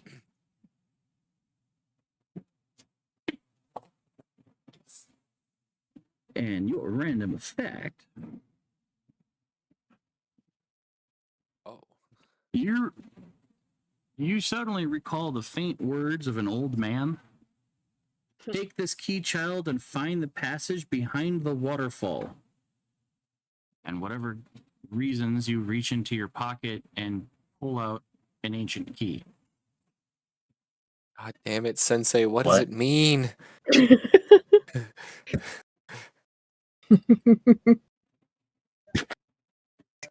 It's ornate, probably made out of like either silver or platinum. You can't quite tell, but it does look kind of fancy, and you have no idea how it got there. I love how this is the third person to have you swear you got this thing, except this is the one time where it's like, no, there is a key. Because both the other ones, they can't find the thing they swore they got, except for you and this key. Yeah, because this whiskey was not human made, was not even elven made. This is like really old dwarvish stuff. The top where like just the whiff of it could send somebody flying on their ass. It bites back. It bit back in the form of, how did I get this key in my pocket? And why do I remember this phrase? And it's, I don't remember the phrase already. Fuck.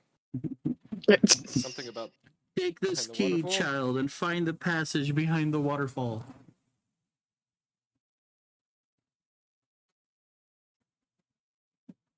Thank you.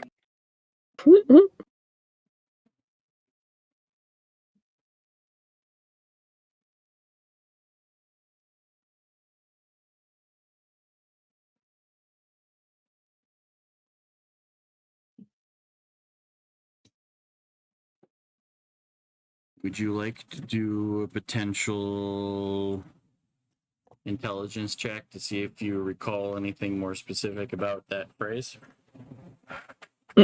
Yes.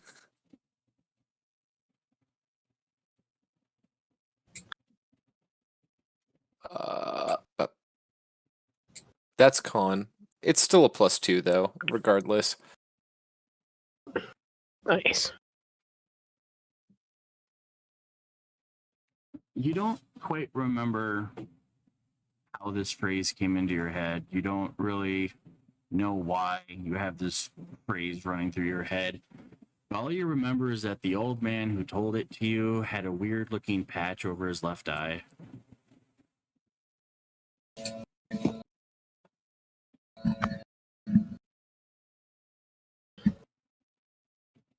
God damn it.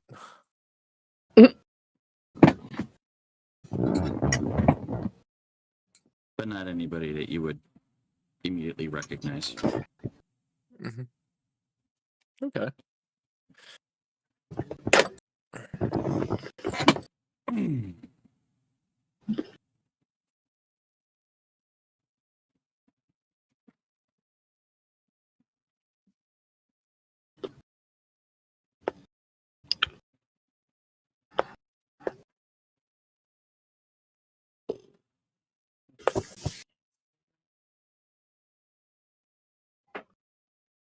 So, with the invitation to hunker down here, what do you guys wanna do then?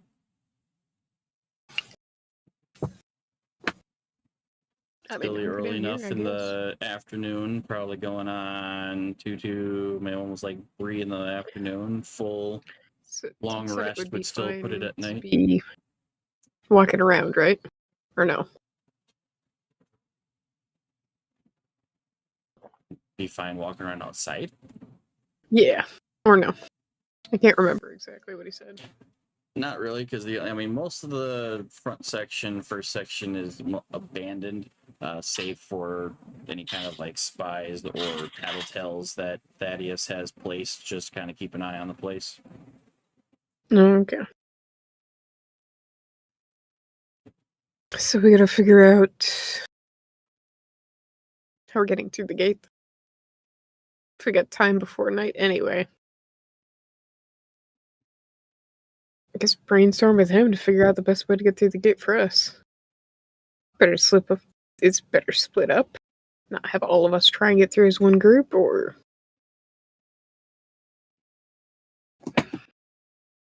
The hardest part would be trying to convince the guards that you're one of them. Keep having this forever changing coding of identification that seems to change just as quickly as the sun moves in the sky. I do know a couple of them that could potentially help you. I just don't know if they're still current information. So,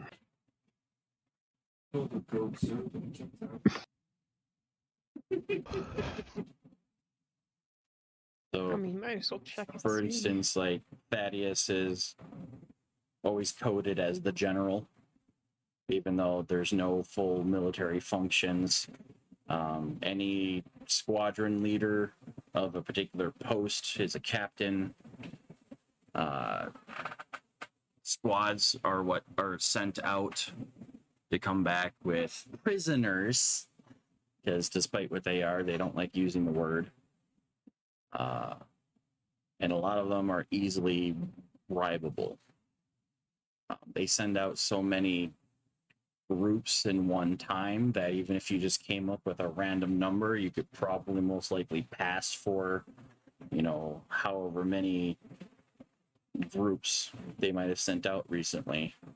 There's been more people leaving recently than have been coming back. Partly guessing that is your guys' doing. Have you encountered some of these guys before? Maybe. A few times. I mean, Gestures of Viv. I know you have. I don't know what you mean. No, I haven't.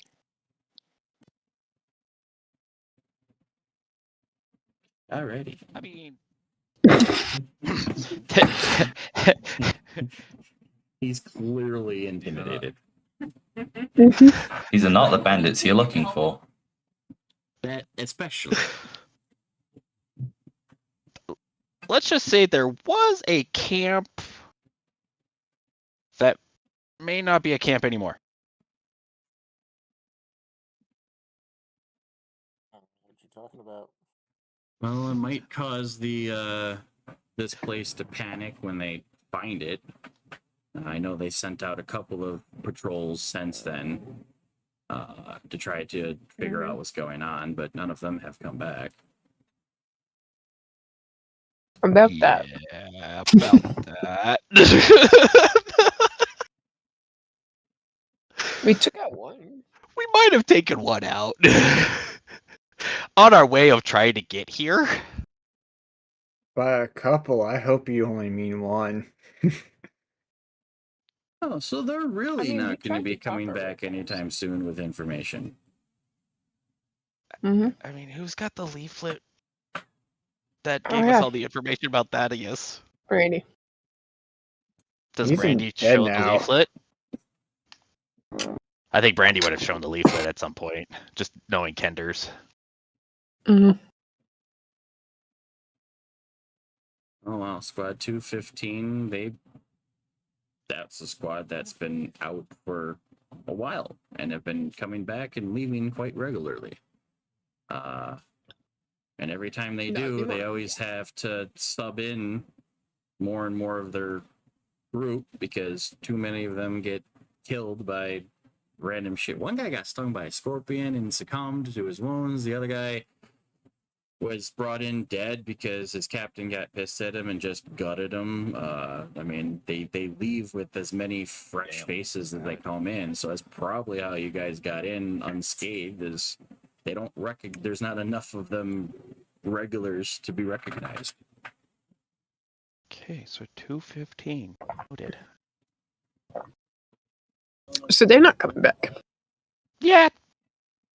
I don't think we got a number for the group that we took out. At the We bridge. tried to talk our way past them. Yeah, we did. But they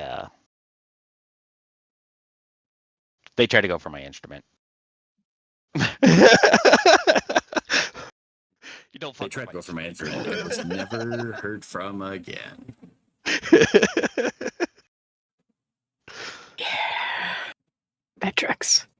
They're in a pile. They are in a pile. Yeah. So of the forces of this place, what percentage did we take out by taking out both those groups? Legitimate question, or Percentage of what taken out, who, what, where, why? Well, the number group we took out. 215. The whole thing. Yeah, we killed them all. And then there was another patrol that we took everyone out. Killed them all. they could have Killed them all. We even 215 rescued units, somebody, too. or it could just be named the 215th because they've lost a lot. That's true. Yeah. But no, so between those two things, though, like percentage-wise, going off of the amount of troops you've seen here, how much of their force was that? Not many. Like they name each squad. So if you've taken out a group entirely, then that was the entire group of the 215. Well, I mean, we took out 2 squads, which could have been 2 separate squads. Yeah, anytime Thaddeus wants a group to go out, he basically assigns a random captain who goes and grabs random people, and in groups of like 10 to 20, they'll send them out. And they all kind of get named or numbered so that at least looks official. Oh, lovely. So given that essentially he's trying to say that as for a group that has regularly come back and left and their number is 215, just imagine how many different groups have left the gate at one time. Mm-hmm. And come back also. What were you saying, Johnny? Didn't we take the armor from the original captain of the first camp? Didn't it have maybe patches or insignia that would denote what that group was? I mean, I thought that was the 215 group. Vivi's wearing a modified version of the helmet that we found with that group. Yeah. She had the artificer take off the wings and the pointy bits. Hopefully no one recognizes that. All I'm saying.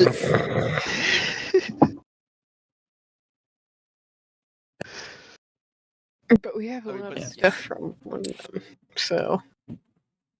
But other than the firearms that are normally found on like the pistols that have normally been so far found on like the captains of those squads, they haven't really seen anything that indicate any kind of insignia or uniform that would kind of go in. They just kind of look rugged and straggly and kind of makeshift, and it's kind of a weird wish-wash that so many of them are expendable enough that they don't really need a uniform because it's either you go out and do your job or you come back dead.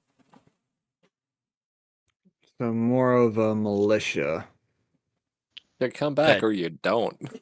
Doesn't really have a unified number, so we could still portray as the 215 coming back, having been gone for so long, and they were in that camp probably either to go back to the city or, well, no, sorry. Remind me actually out of a character. Didn't you say that actually it looked like they were leaving that direction at one point? Because they didn't have slaves. So yeah, so they just left then pretty much. So us coming back as the 250. No, that probably wouldn't. Okay. Yep, and then they sent out a secondary squad to investigate why there was such a huge plume of black smoke that was coming from the camp. That was unusual. Because at that point, like a third of their entire campground was a flaming inferno. Do we just come back as both squads and report like, oh yeah, we're from the 215 and we got attacked and we're just coming back from having been attacked to rebuild up? I don't know. Rick's like trying to just throw out ideas of like deception. I don't know that we can pull it off. They might be recognizable. We got a guy who can morph into one of them. Yeah, but we might end up talking to somebody that would recognize the members of the 215. But wouldn't that just compromise the whole "we've got prisoners" thing? No. So from what I was hearing from this guy, though, the 215's members are constantly changing. Yeah. So the only person that we would have to impersonate would be the captain, who's dead. Well, no, I'm talking about like the people who was wearing a bandana. What, Perma? The people we took out in that camp are slavers. Yes. No. So. Sorry, I'm having a brain fart. And you guys can correct me on this, but what if we go back out and they recognize us? Like, aren't you guys the prisoners? And that plan is like, oh, But we're not saying we're not changing. We're not saying all of us are going to pretend to be part of the crew. Some of us can still pretend to be prisoners. But really, the thing we need to move forward is somebody looking like the captain. Sorry, my brain just wrapped around something else. So, like, if our lovely friend here who can change it can look like the captain and stuff. The sorcerer could do that. I mean, once she wakes up from her alcohol-induced nap. Yeah, she's asleep. Then that's really what we need. If the 215 changes members all the time, because the captain himself kills people in that group himself when he gets frustrated. It just dumps shit from like coming to scorpion things. So I say we do the same setup where we've got the captain, we've got X amount of guards, we've got prisoners. How many We're days has just it coming roughly back with been people. since we've traveled from that camp to back to the town now, Tim? 3 days.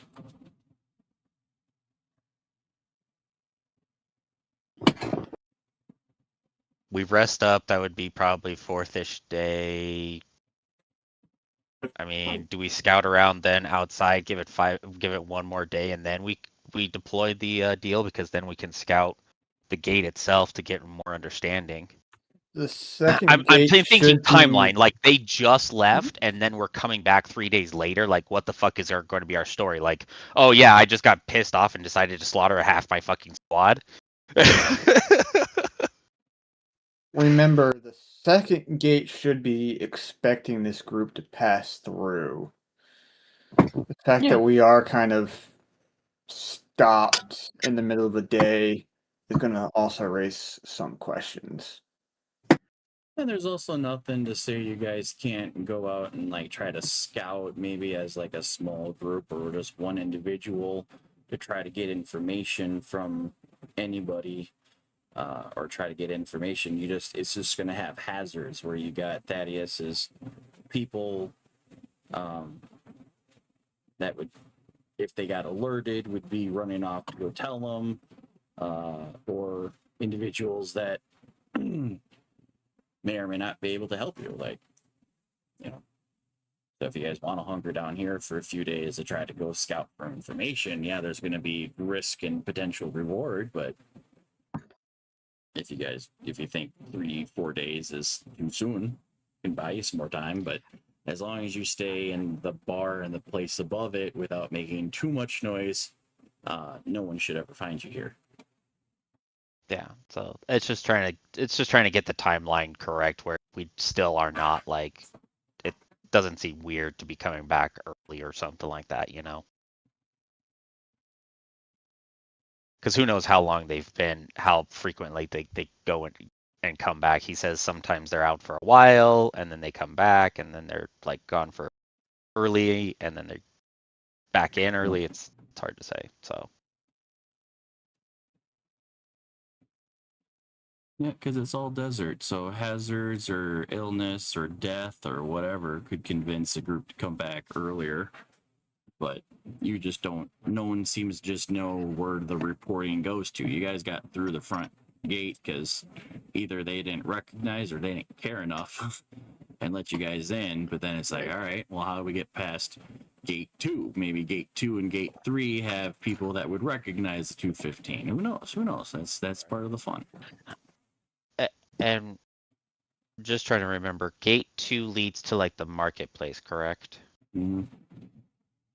Yes. Yep. Gate 2 is kind of like the market slash kind of like the industrial sector, and then gate 3 leads into, I guess, kind of the most residential. It's where Thaddeus is. It's also like their parade ground, so there's a large open area, whereas like this area was just condensed buildings and a single road.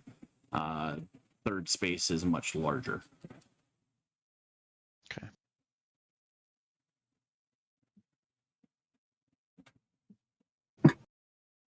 Well, what's people's thoughts? Once that I passed still, out. I said we wait at least till tomorrow. Then at least if the next gate's expecting us anyway, we have lovely Delanora. Looks like the captain. We even have the captain's dagger pointing at the wizard, who's kind of inebriated still. We've got things. We can at least have what appears to be the captain with the leaflet with the instructions in it. So Just remember, they also were wearing. I think that's our best bet getting through. The wizard finally having a moment of sense goes, asks the question to the friendly NPC. Groups that come back with prisoners, where do they usually report to?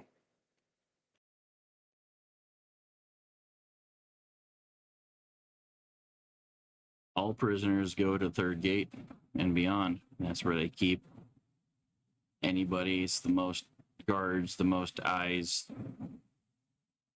Getting in there is going to be, it could potentially be easy. Getting out is going to be the hard part.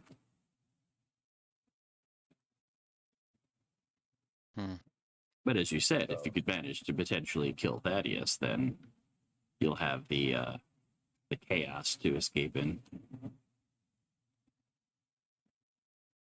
So it seems at a very basic level, we have a straight shot to get up to through the third gate. As long as everyone can hold up to this guys. Yep. So because we can have prisoners, we've got people who can act as prisoners, which basically shoot us straight up to the third gate. Yep. We would just need to be able to decept our way through the second gate and third, potentially. Hopefully not encountering anybody from 215 squad. And oh god, we don't even know the captain's name. Is it on the leaflet? Would this random guy know who the captain is of 215? He might have at one point, but it's been changed out so many times that he has no idea who the new captain is anyway. What would happen? Okay. What would happen if captain got killed out on adventuring? Would they just elect a new captain? the next highest ranking douchebag would probably take its spot. So maybe that's what we try to And either persuade is everybody that- then follows suit and listens, or they anarchy to the point where the last man standing becomes the new captain.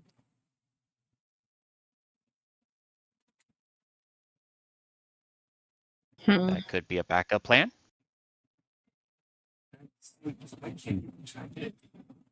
But be also because it sounds like so many people, especially Kalinar, saying that wouldn't know who 215 is, just with a couple of good persuasion checks, maybe you can just pass it off as "fuck you, I'm the one in charge." Yeah, that's true. And if any more further questioning, just... last captain died. I decided to take over. Yeah. See, I have the fancy captain dagger. Did anyone? It's missing a pearl, but you're good. No, the pearl's still on it. Ah. Yeah. It's a dual use. It doesn't consume it. But I mean, Hell that yeah. would be the plan. So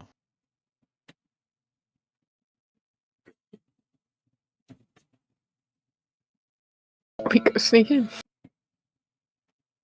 Once everyone's awake and sober. Alright, so the rest of you tend to find places to sleep for the night? Who's staying down here? Who's trying to go upstairs? I find a section of floor, take off my boots, use them as a pillow, and fall asleep. I go I'm sitting in a wherever chair. I'm plopped. You're in a hood, Daniel. Yeah, no, Yeah, that's what you I'm go saying. where I Viv go goes, like it or not. going wherever he's plopped. Daniel's I'll character try is to go one of those. upstairs. Just try to go upstairs. Hey, give me a D100. I like these percentile dice more than I like just random rolls, but anything else. Fair. Eleanor got to the stairs fine, but then made it halfway up and passed out. And then dragged her to a bed and called it a day. You successfully, whether it be rocking drunken monk style or whatnot, you find your way to the stairs. Yeah, I can kind of picture as Keth walks, he's kind of like unintentionally going into drunken boxer stance, and then wait, nope, I gotta move that chair. All right, cool, table, but whatever.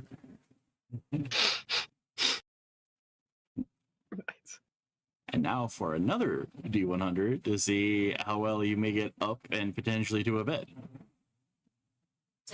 Yeah. Right. Rick doesn't trust this man enough to like trance. Believe in you. Okay. So she's just gonna stay on It- as long as her teammates. The second Goddamn. one. The second one. Wow. Damn. Of the game. Everyone in the party can, if they don't already have one, you now have a point of inspiration because, damn. Nice. That will include the passed out you. Damn. Monk somehow Everybody get manages- one. The monk trips forward at the bottom of the stairs and it turns into a handstand and he just walks up the stairs on his hands, not even realizing what he's doing. Then just flips over at the top and keeps walking to his bed. And then just flip into the bed. You know it's damn good. Just somersaults it, like, yeah, just like flip somersaults into the bed. You know it's Style, damn just good straight when you into a bed. inspires the one who's passed out drunk. Passed out drunk. This inspiration lasts the next 24 hours. And then for Keth, are you the type that likes to try to find comfy places to sleep or just somewhere that looks like a bed? I could sleep on a brick if needed. Hmm. Cool. When you get to the top of the stairs, there's a large table with very little on it, maybe a couple of empty drink glasses that probably got cobwebs and whatnot in it, but hey, this looks like a bed, and flop. Wipe everything off the table and flop. But just due to the sheer size of this table, for you, it's like a king-sized bed. You sprawl. That's a huge table. This is a huge table. Dude. You can sprawl and still not get to an edge. Aslan? Never mind. Different universe. Alright. What does everyone else want to do? We got sleeping, passed out, sleeping.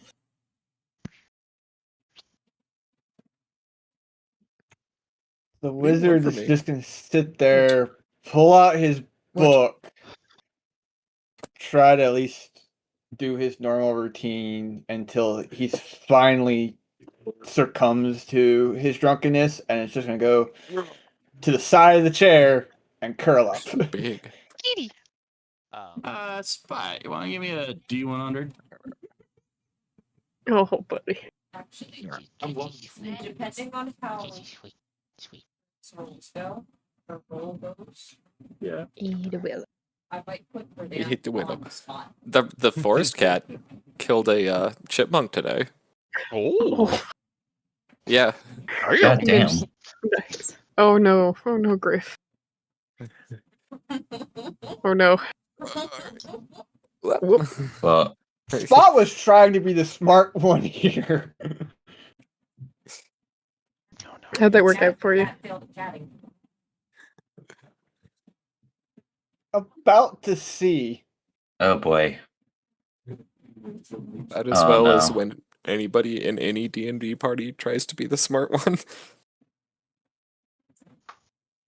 oh, like Rick's gonna potentially do.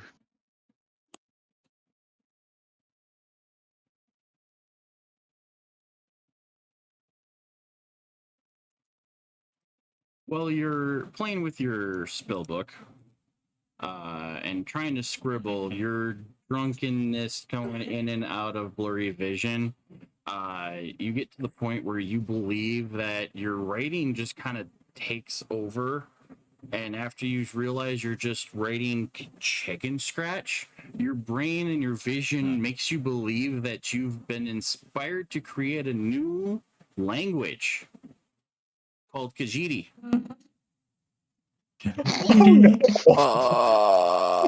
Oh wow. But anyone else attempting to read this just thinks that you've dipped a claw into ink and it's just random squiggles. Oh my god. But yes, eventually you do after a little bit of that, and you're so proud of yourself, you just start curling up in your chair until you're just this little ball of fluff with a hat. Is Oh, this an no. actual language that I can use later, or is it just drunken? I wanted to make a Khajiit joke because Khajiit has wares, so I named the new language Khajiiti. Is it No, it is not a legit language. It is complete and utter gibberish. That by morning you're not even gonna know what the hell you were trying to say. But in this moment, you believe that as a proud, intelligent wizard, you have created a new language.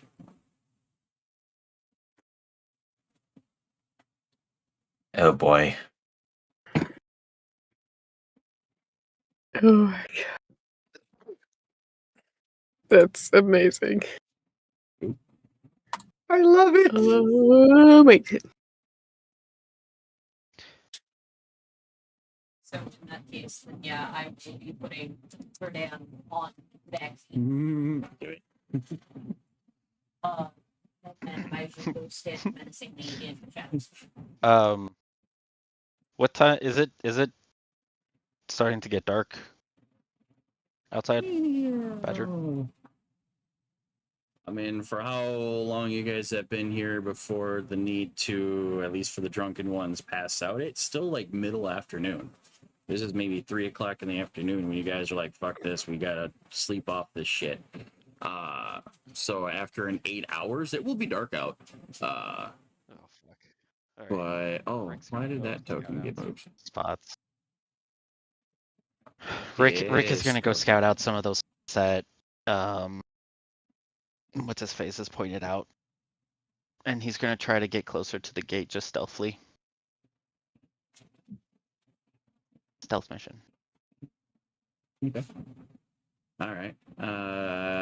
Viv puts Verdan's drunken hair color changing self on spot curled up.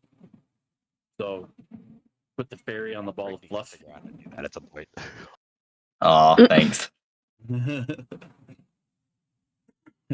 No matter how cold it gets out in the out tonight, you guys are both toasty warm. Do they have anything that's nearby for a check or some sort of local stores or vendors? Or I is feel that like the everything I next have gate said over? has gone in one ear and out the other.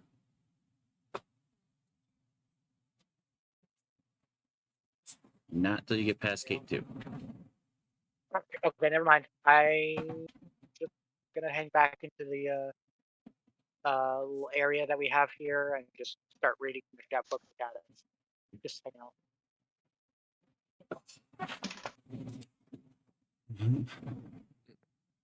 Alrighty. It's only 3 in the And I afternoon. I'm know not asleep yet. I'm just sitting there, kind of.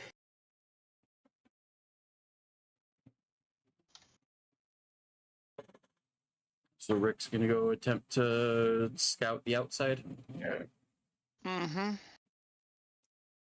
Oh wait, before Rick goes, can I give Rick some help? How so? How I so? Right. would like to give you invisibility if you'd like Ah. it. Now For an hour? for an hour. Yes. Yes. Okay. You're bad. I would also like to offer the telepathy, but it would only last like a minute. So It lasts 4 minutes, but you can go up to 4 miles. okay, we So can unless try I could that. really, I mean, it would be a case of like 4-minute communication of like, I'm out, I've checked one, and then cuts out. Like, I don't know how long the stealthily would be, so I don't want to. Okay, Because does so I'll that just, use one of your spells, or is that a class thing? that's a class. It's your call, your character. So I'll save that for next time. But I Out will of still give you curiosity, can I see the description of invisibility? Sure.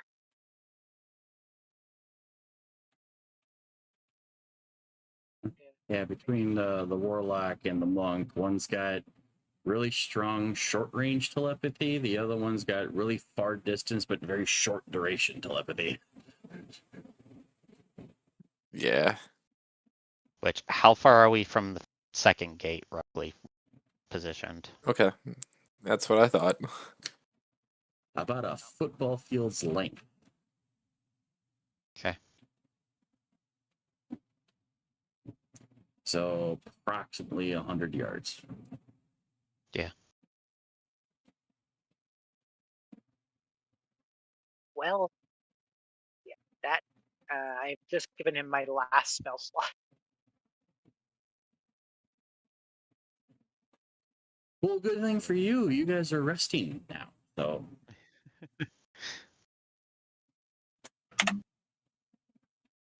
all right, well, Rick gets bestowed an hours of invisibility, so long as nothing bad happens, and the warlock doesn't lose concentration. Yeah, hopefully he doesn't.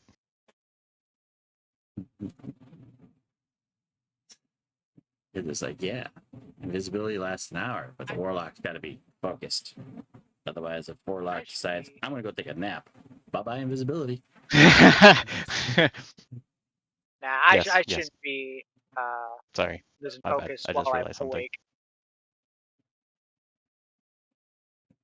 All right, so we'll get you so you can kind of scout around outside for an hour without needing to make any kind of stealth checks or whatnot. So where are you wanting to go? Well, I'm gonna kind of like try to get up closer to the gate, the second gate itself, and just kind of scout the buildings around it, checking certain levels and such like that.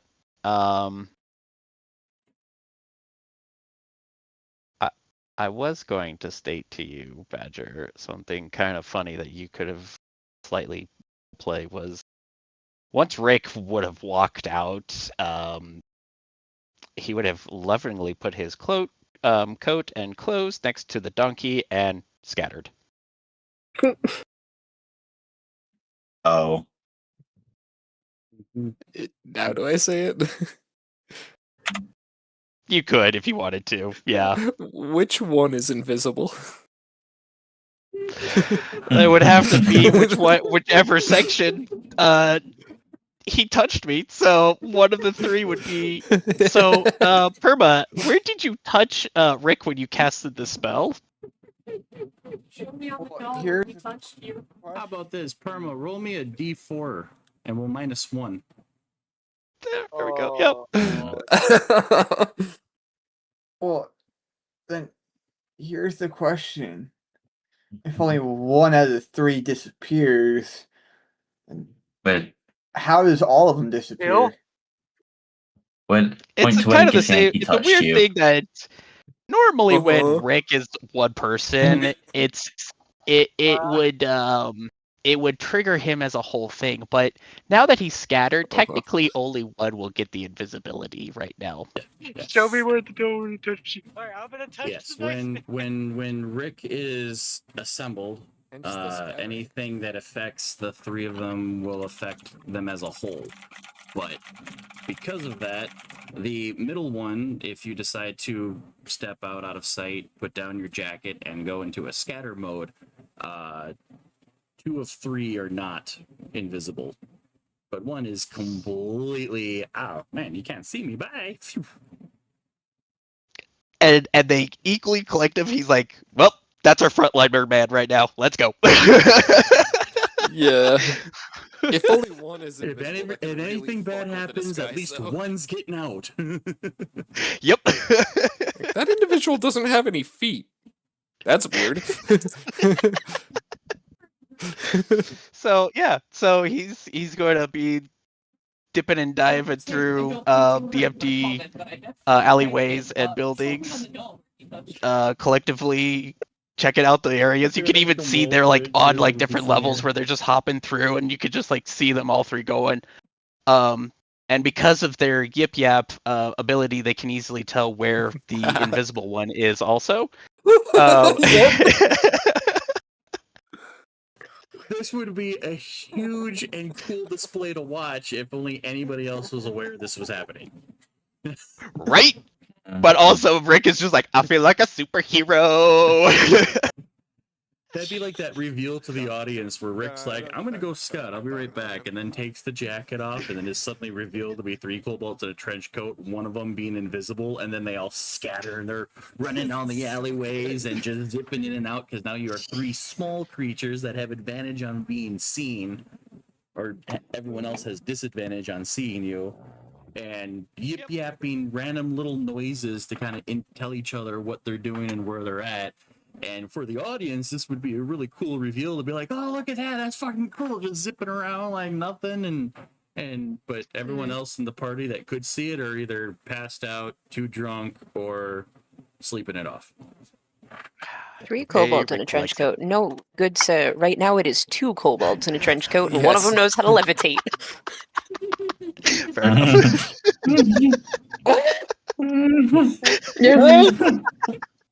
Oh, you just broke the group. It's like Griff's down, Johnny got the fans over the face. Oh. No one else is on camera to point and laugh at. Oh my days. Oh, Beautifully done. oh my god. The giggles over the shoulder behind me are funny. That took a lot for me to keep in. It's just essentially you describe it as one of the things where you had to have been there to seen it. And nobody's gonna see this, but it's looking freaking cool. So yeah, you managed to very quick succession. All three of you get up to the gate. Yep, and we're just stealthily, and we're listening for certain conversations, important name drops, important, just basically important information. But we're going to be staying out as best as possible. Perception check with advantage, and I'm giving advantage because in scatter and with yip yap, you're trying to hear from multiple perspectives at the same time. But you said perception. I am the wrong one. Super advantage for that because you're listening for two other people as one person. And that makes you roll 3 dice. 8. You kind of have a point. You kind of have a point, Cal. Because as 3, it wouldn't be advantage. It'd be super advantage. It'd be double advantage. You could basically roll it again if you wanted to. Because you're listening from not one perspective, but 3. So 2 would get advantage, and then you have an invisible one that would also gain advantage. That's true. Okay, I will roll one more. See what. That's worse. What the fuck? He's tried, fun moments. One's but, just really fixated on being. You do got an inspo. Change the dice. Yeah, From the monk with the handstand up the stairs. Yeah, that's true. I guess I will just inspo it and. Come on. You know what? Hold on. Let's try this. Roll again. There we go. That's a little bit better. We'll just double those numbers. So from hiding around the gate and the invisible one being right up on the gate, pretty much, there are a series of like little door sections where soldiers on one side are communicating with soldiers on the other side. It's not so much as like an iron gate or anything like that. This is a nice big wooden double set of doors that have like little peepholes, so the ones in front can pop it open and say, hey, open up. These guys have cleared or whatnot. And then the other side could pop their little door open and be all like, heads up, we got crew coming out, so get out of the way of the door kind of deal. And because not a whole lot's been going on, the side that you're on doesn't seem to be much activity. The guards seem more bored than anything. But you do hear bits of conversation about in the morning another squad is going out. No word yet from any of the camp squad that was supposed to have been come back, which you kind of identify as potentially 215. Nor have we heard anything yet from the group that they sent out that morning, which you encountered on the bridge to check it out. Thinking it was a bait with the fire and whatnot, they brought one of their prisoners out to kind of bait them from. They were trying to bait you guys out, thinking that they would win. But it didn't quite go so well.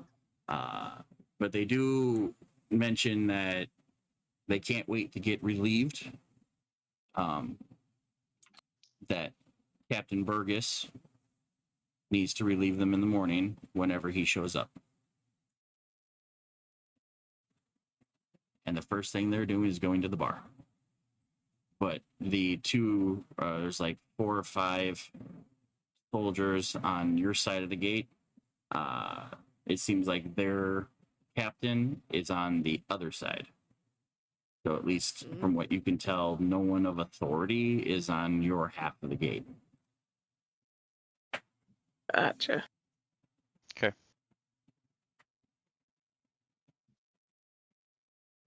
Okay. Okay.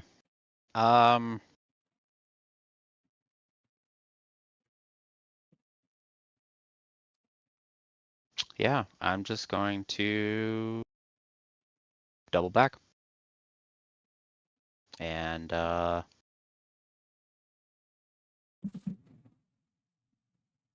to think of anything else, but like, yeah, aware of everything that we were talking about, so trying to think of anything. You haven't given me any hints as a player, so yeah, I'm gonna just probably say before I potentially get caught or the invisibility wears off on the other dude, I'm gonna make my way back and keep just obviously keep an eye on the lay of the land for hidey holes, stealth, ambush sites to, I don't know, maybe help us along the way. If somehow fight on your way back to the, I guess, the bar, the tavern, whatever you want, the hidey hole, you want to roll a perception check with advantage on the way back. Okay. Just advantage or super advantage? And essentially roll it 3 times. Okay.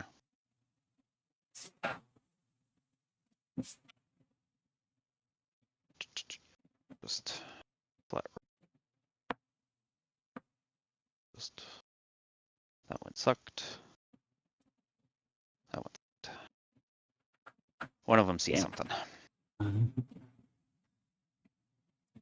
Yeah, as you guys are scattering back, trying to stay low and out of sight, one of you, I'll let you decide which one it is, notices that in one of the buildings there's someone who's like constantly like pulling back a curtain and watching for anything and then closing up shop. And you kind of noticed it on your way to the gate, but then you noticed it again, like it's the same person constantly looking out this little window for anything weird or suspicious, and then closes the thing back up. You don't seem to have been noticed in any way, shape, or form, but you noticed them trying to look out and look for something on your way back.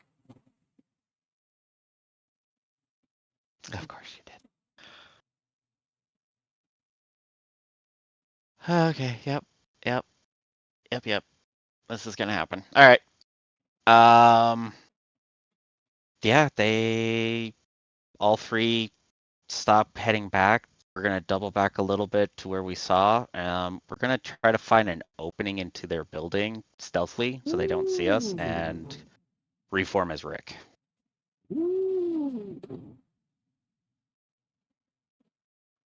With the invisible one in the trench coat. Mm-hmm. He's middle right now, so. Nice. And go ahead and give me a stealth check with advantage.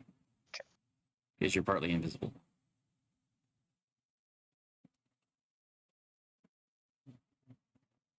That is a 21 dirty. So yeah, you kind of scale back and try to go to that building where you saw the person sticking out, and between the 3 of you, you find a hole would normally be too small for a person of a medium size to sneak in, but all 3 of you kind of slink in, and then manage to reform. It's a kind of like a rundown shack, but as you reform and go completely invisible, you see a couple of candles burning for light, a small chest that has like clothing or some sort of cloth sticking out of it, and the person that you saw would be upstairs potentially, and you do have a clear view of at least the staircase going up.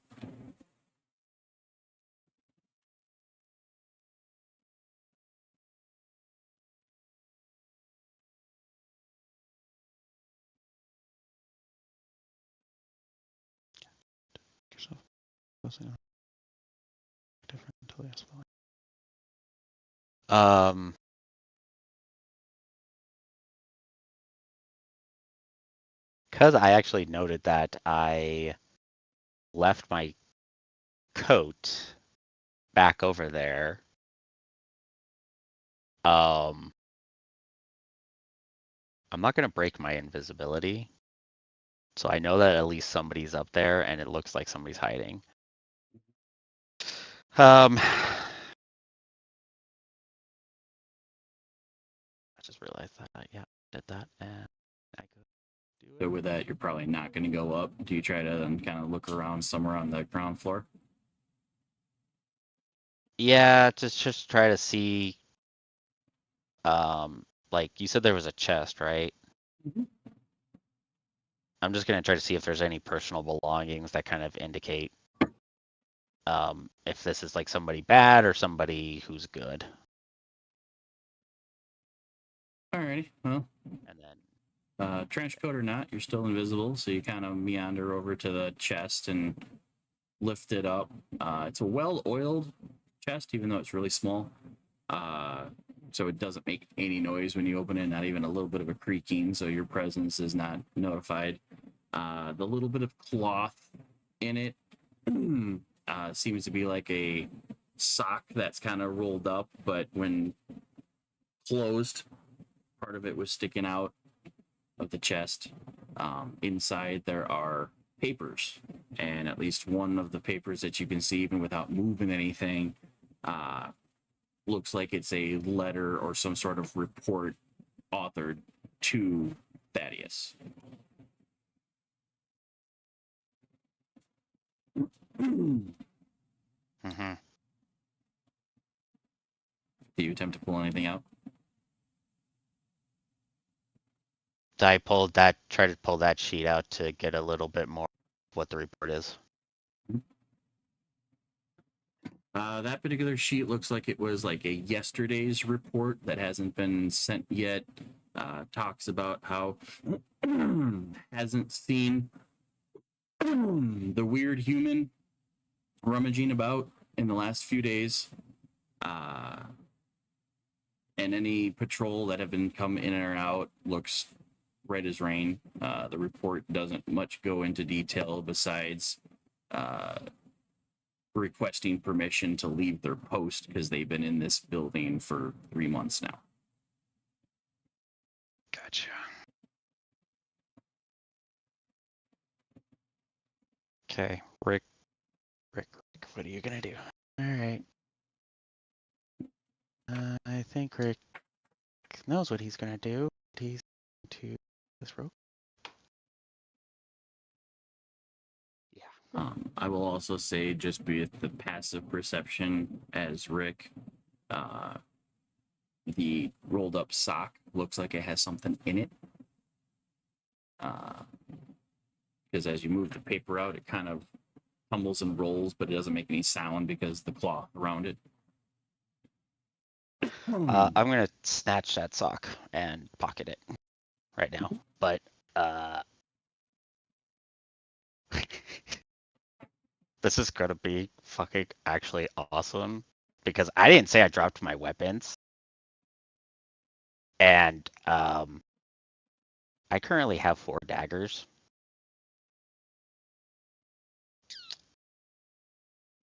So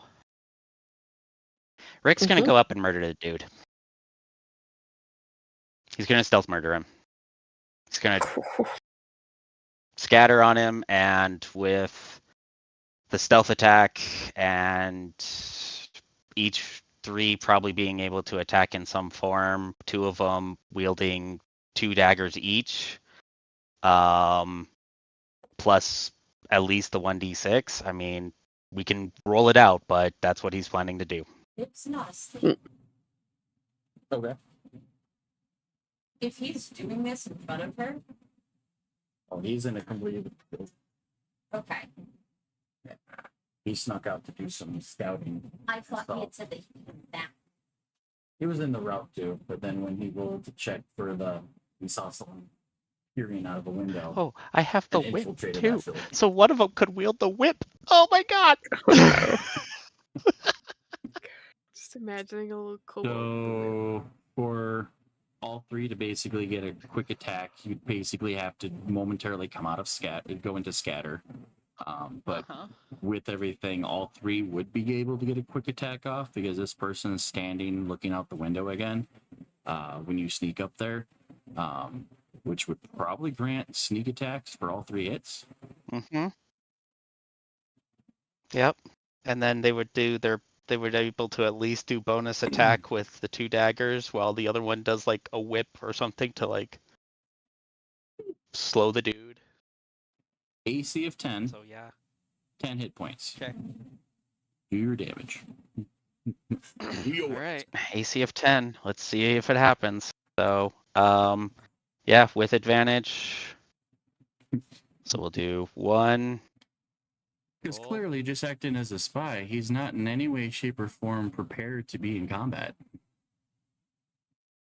2. Ooh. So 18, 19. Oh, yeah. Wait, actually, that was, yeah, bonus action for the attack with the second weapon. This is dagger. Damn. Dirty 20.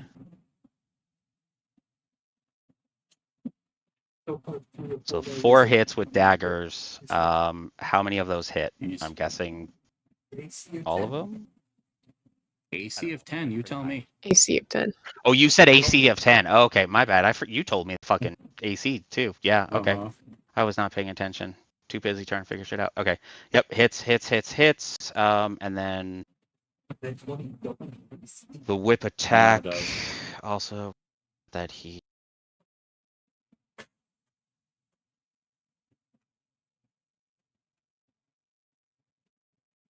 So okay, so yeah, everything hits. So Not just dead, he's dead. not crit damage, this is just normal damage. So 1 dagger, 5, 2 dagger, 5. So we're at So 2 attacks 14. have officially already killed him, but how badly does he just get eviscerated? Oh shit. 18. 21 plus the 1d6 stealth attack. 25? Or would you be doing no? Oh, let's just do it 1. I think that's too much if I do it 3 times. You get 3 separate entities with that. Unless DM rolls it. But like yeah, he's already dead, but yeah, so At higher levels I'll probably allow it, but yeah. Yeah. Yeah. There is just this looming invisible trio that sneaks right up to him. He's too distracted, just got a little candle there. His makeshift leather armor is sitting on a chair near him. A dagger is placed on a table. He's not even prepared. He's just been there to observe and report and to try to stay hidden. And all of a sudden, almost at the same time, he takes several dagger shots to the back while getting strangled with a whip. And very quickly, very easily, you just pull him away from the window and slowly let him drop to the ground. Doesn't even make a sound. And he just gurgles and burps and dead. Well then. and then slips away into the night, taking on the letters and his treasure from the chest, heading back to the party. So yeah, I'd say between all of that, Rick walks in the door,